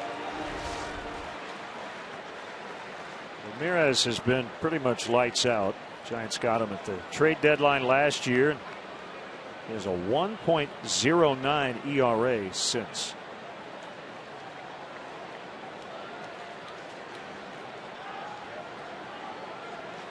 Got him from the Red Sox on July 31st.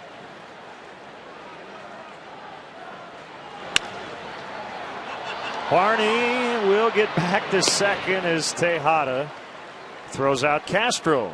He did not want to do what happened to Blake DeWitt. He had thoughts. I mean, every base runner wants to be aggressive, but you have to have a little forethought and know where the defenders are. And that time, Barney, with a couple of steps toward third, and then realized this is not going to end well. So he hit the brakes and able to make it back into second. Bruce Bochy's going to make a change. The lefty Jeremy Affeldt coming on to face Carlos Pena.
The game normally starts at 9 o'clock, and we're right at that point here in the bottom of the 8th. Mark Sapelsa, Micah Mater, Tom Skilling, and Dan Roan are standing by.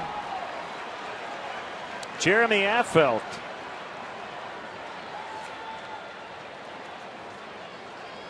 With Pena and DeWitt due up. Pena has scored the only run tonight. Leadoff double in the 7th. And then scored on the RBI single by Blake DeWitt.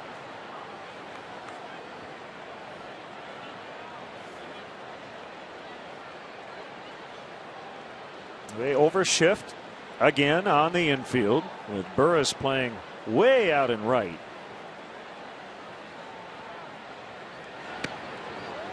Breaking ball is off the outside corner.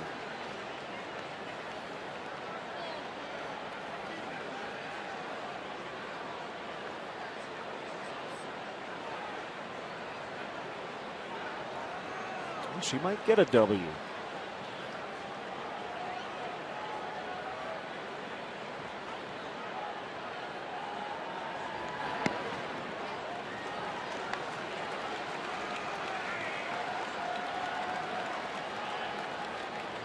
Two and 0 to Pena.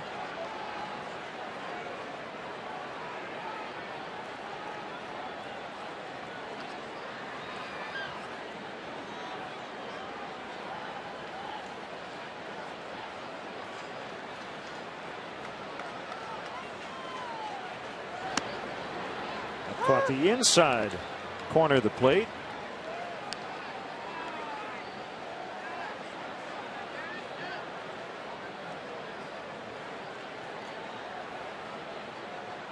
I think the other part, Bob, for Bruce Bochy, and he would have made this move anyway.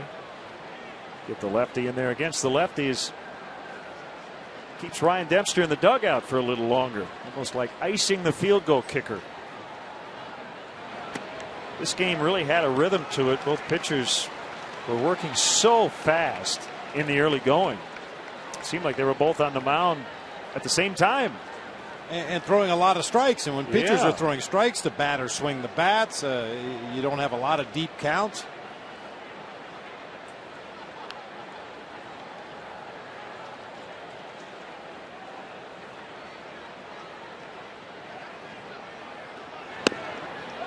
Ball 4.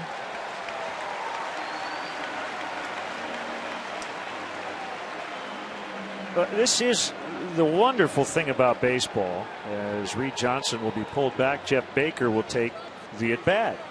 Even in a tough year like this, Cubs starting the night 16 games under 500. You can have a performance like we've seen tonight from Ryan Dempster. A good night for Blake DeWitt, taken down for the pinch hitter here. A double, a single, stole a base, drove in the only run of the game. Once again, join us early at 12:30 on Friday for Showdown in the City with Dan Roan. First pitch between the White Sox and Cubs at 1:20. We'll have all the action here on WGN. I'll be back with you tomorrow against the Giants at 1 o'clock with the leadoff man, Matt Cain and Carlos Zambrano.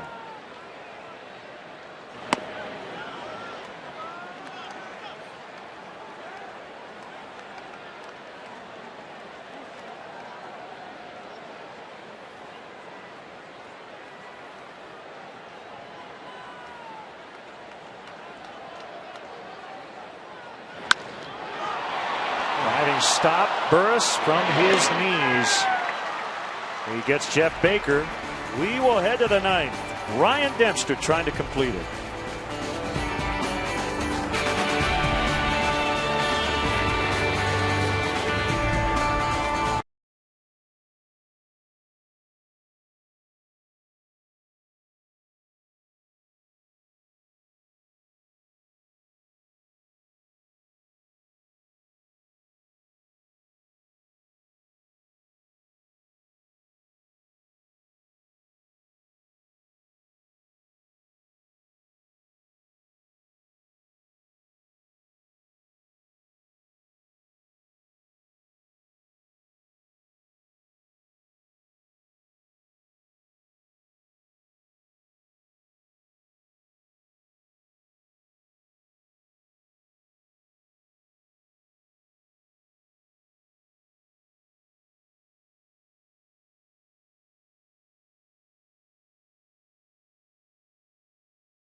But it was an 8-inning complete performance by Ryan Dempster in a loss in Seattle. The last 9-inning complete game came in late September of 2009, also by the guy on the mound. Tony Campana plays center. Reed Johnson goes to left. Alfonso Soriano is out. You've got Baker at third and Pat Burrell pinch hitting. And Dempster with one complete game in 08, one in 09, one in 10, 11 for his career, looking for number 12 here tonight. You were going to say 010. 010, yeah. I've done that. 2-0. Burrell does two things. Number one, he can hit the ball out of the park, but he's maybe their most patient hitter. He will look at pitches, and he's in a hitter's count and took a big hack and missed it. Now, if he gets on, you would assume he'll be removed for a pinch runner. Once again, that slider on a hitter's count, 2-0. He just throws it up there in the middle of the plate, gets a swinging strike, gets right back in the count. 3-1. You've got to figure Brandon Crawford's all stretched out and ready to run if Burrell reaches. And as we talked about, the closer, Carlos Marmol, is up in the home bullpen. Another 2-2 on Burrell, and he just pokes that ball out into left center. Campana can't get it. Burrell will head to second, and the tying run is in scoring position. That snaps that long streak of 20 consecutive batters retired by Ryan Dempster. And it's going to be Bill Hall to run for Burrell. So now it's decision time for Mike Quade, with a tying run 180 feet away. It's a tough decision, and no manager wants to be forced to make. I mentioned it before. You'd ideally like to get Dempster out of the game with a chance to either win it or at worst come away with a no decision, which means he probably would come out of the game right now.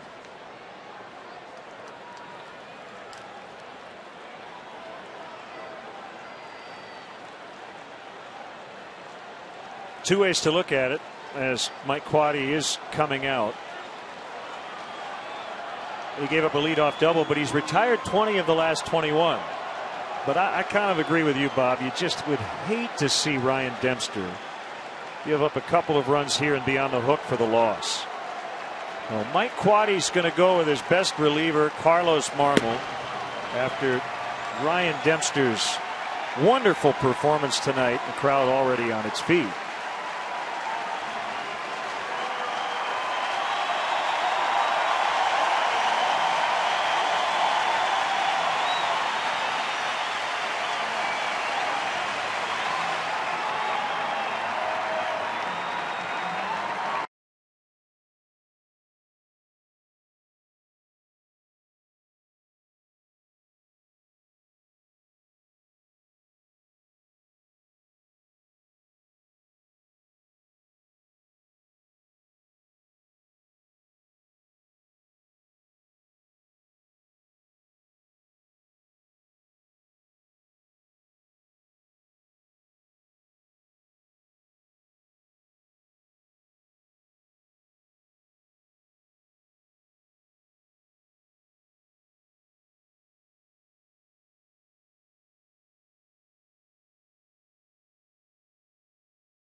And you know how important this save would be for him, for Ryan Dempster. Swing and a miss on a slider by Andres Torres. Corner man in.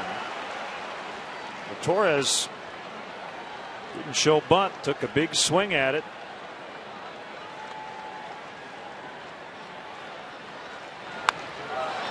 Hit hard, but he pulled it foul.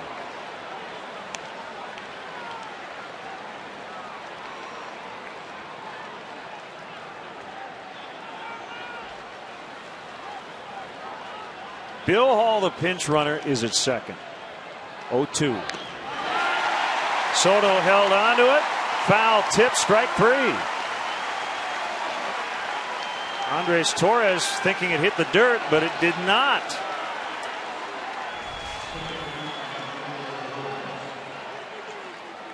Ooh. I think the Cubs got a break. I don't know. I think Gio got the thumb underneath the ball. It looked like it was going to short hop into the mitt, but it looked like he got the thumb of that glove underneath the ball for the catch. Saw a little dirt fly, but maybe it was the thumb of that glove and not the ball.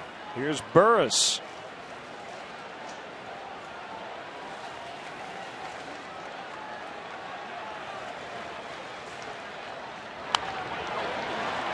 1-1.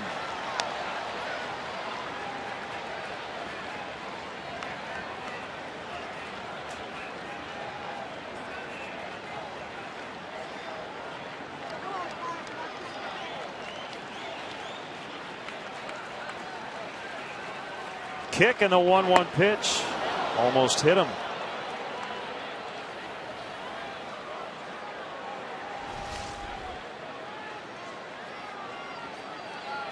That's why they call it a back foot slider. It was headed right for Burris's back foot that time, barely able to get out of the way. Outside, 3-1. Sandoval on deck. That last slider never really took the break. He tried to throw it to the outside corner. It just stayed out there. Gio tried to pull it back in and get a call, but just a little too far off the plate. How about that? On a 3-1 pitch, you get that swing. That's how nasty that slider is.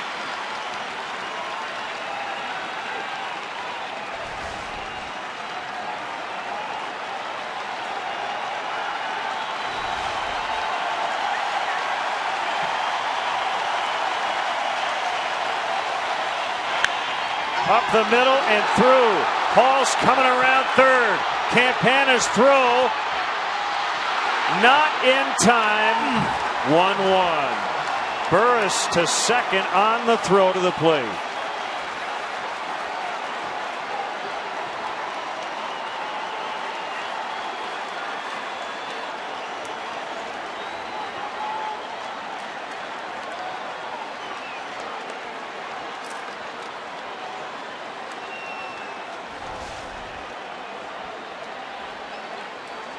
Came on another slider right back up the middle of the field. Looked like a better throw would have had Bill Hall at home plate. Campana got to the ball quickly. Unfortunately, his throw was a little short. A couple of bounces into the plate and offline up the third base side. The Giants able to tie it up. They will intentionally walk Sandoval to set up a double play chance. You see that throw by Campana.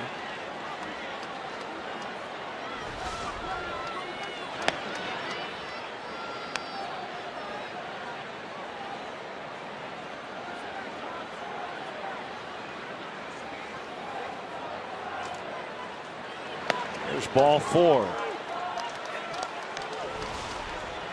Campana really rushing his throw, understanding the importance of that runner rounding third base and heading for home, and just spikes it into the infield grass. Well, a good throw gets him. You Oh, saw yeah. Hall was not even at third base when Campana fielded that throw. Now, which guy's Brian Wilson? Oh, he's got the bigger beard.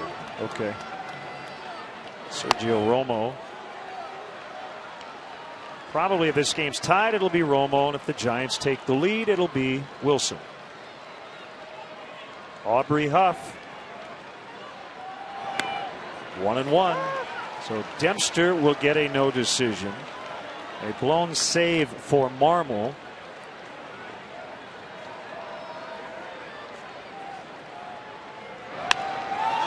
Right center, trouble again. Campana dives, he can't get it. Here comes a throw, and it's spiked into the ground by Fukudome as you had 2 runners meet up at second base. Sandoval was already pretty much at second. Burris was waiting to tag if Campana caught it. It might be a break for the Cubs, Bob, as Burris didn't really read that ball well. Are you surprised he tried to tag on that play and didn't maybe take a chance and head toward third? It's tough to get into a guy's head, but maybe he was thinking if Campana dives for that ball and does make the catch, that'll give him enough time to tag and advance on to third base. But if he goes halfway right there, he probably scores on this play. Yeah, I think so. At any rate, they are loaded up for Cody Ross. And he takes a strike.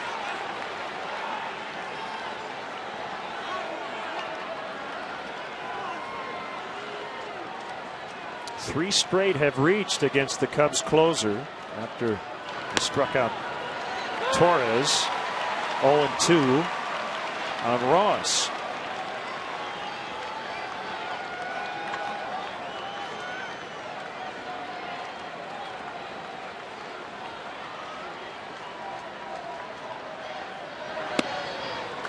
And let me add about Burris, we have the best vantage point of anybody in the ballpark.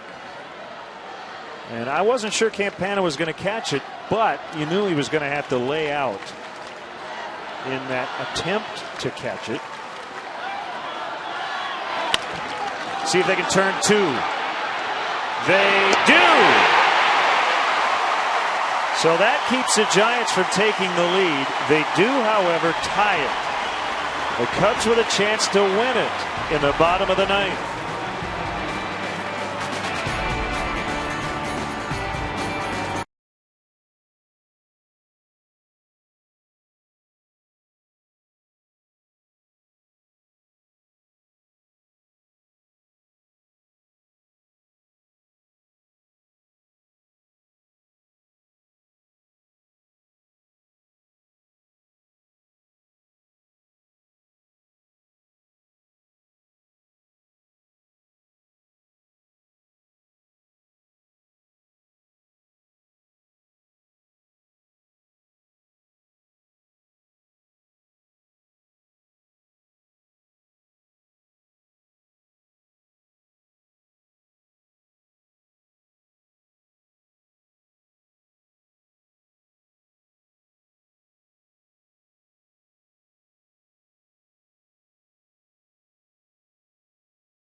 For the ninth inning.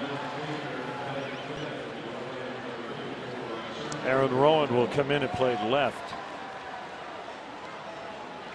with right-hander Sergio Romo on the mound.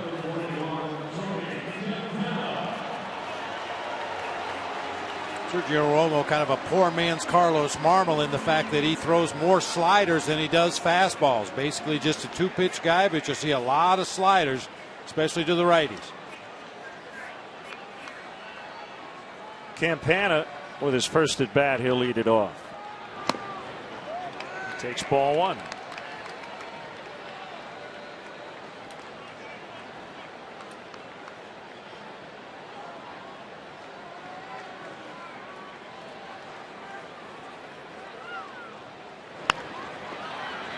Past Sandoval, that'll be a hit for Campana. Once it got by the third baseman, that's all she wrote.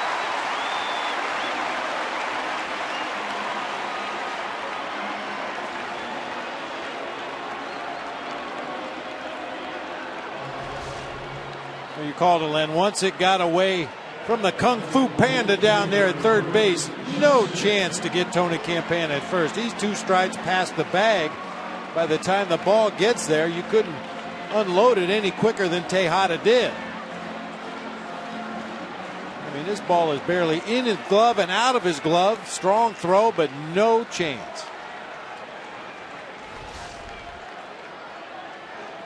Sandoval in. Reed Johnson already showing bunt. And Romo will throw to first.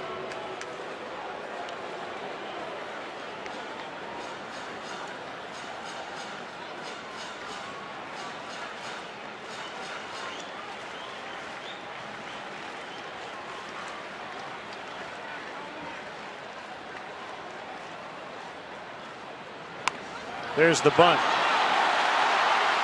And It's a successful sacrifice. It goes 2-4.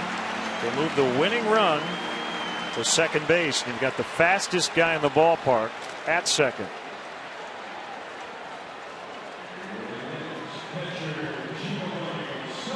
And you might ask yourself, why not just let Tony Campana steal second base? Romo can be very fast with his slide step, and Chris Stewart behind the plate in limited time has thrown out 6 out of 10. Thrown out nearly 45% throughout the course of his minor league career. One of the quickest releases in the game. Mike Quade chooses to go with the sac bunt, and Reed Johnson does it perfectly. Soto has fly to center, walked twice, once intentionally. Aramis Ramirez is on deck in the pitcher's spot.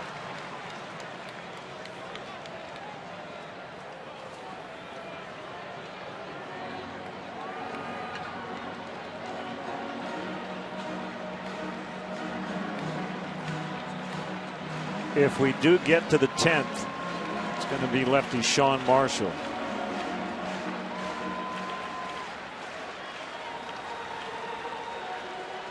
By the way, no wind whatsoever at the moment. It's been very calm for a while here. Flags are not moving at all on top of the center field scoreboard. It's a strike on the slider, 1-1.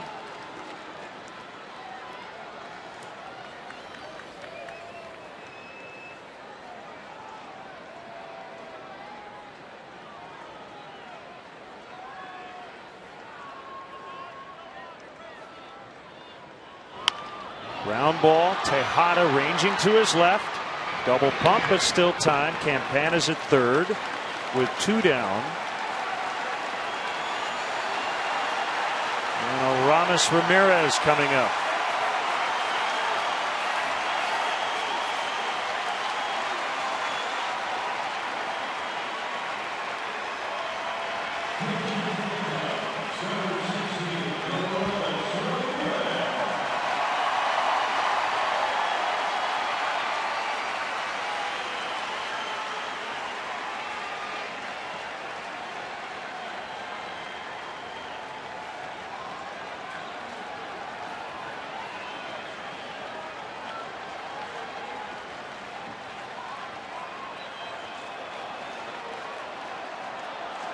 Campana likes to cheat down that line.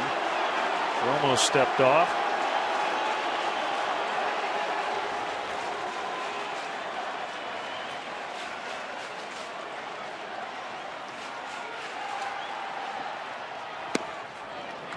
And a slider strike. Well, you get the feeling Ramirez is going to have to hit a slider in this at bat. He may see a fastball from Sergio Romo, but I doubt if it's going to be anywhere he can get a bat on it.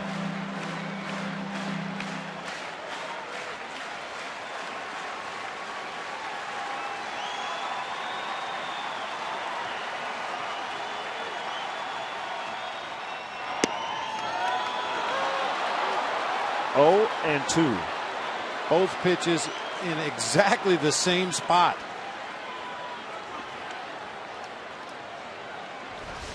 Take a look on our Xfinity pitch tracks. There's the first slider for a strike. The second one is right on top of it.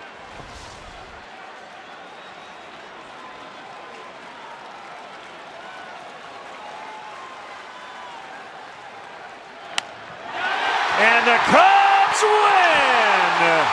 Ramirez on an 0-2 pitch. Campana scores. They win it 2-1.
Finally, a bad slider from Romo. That one up off the plate away, but up where Ramirez could see it and get the bat on it.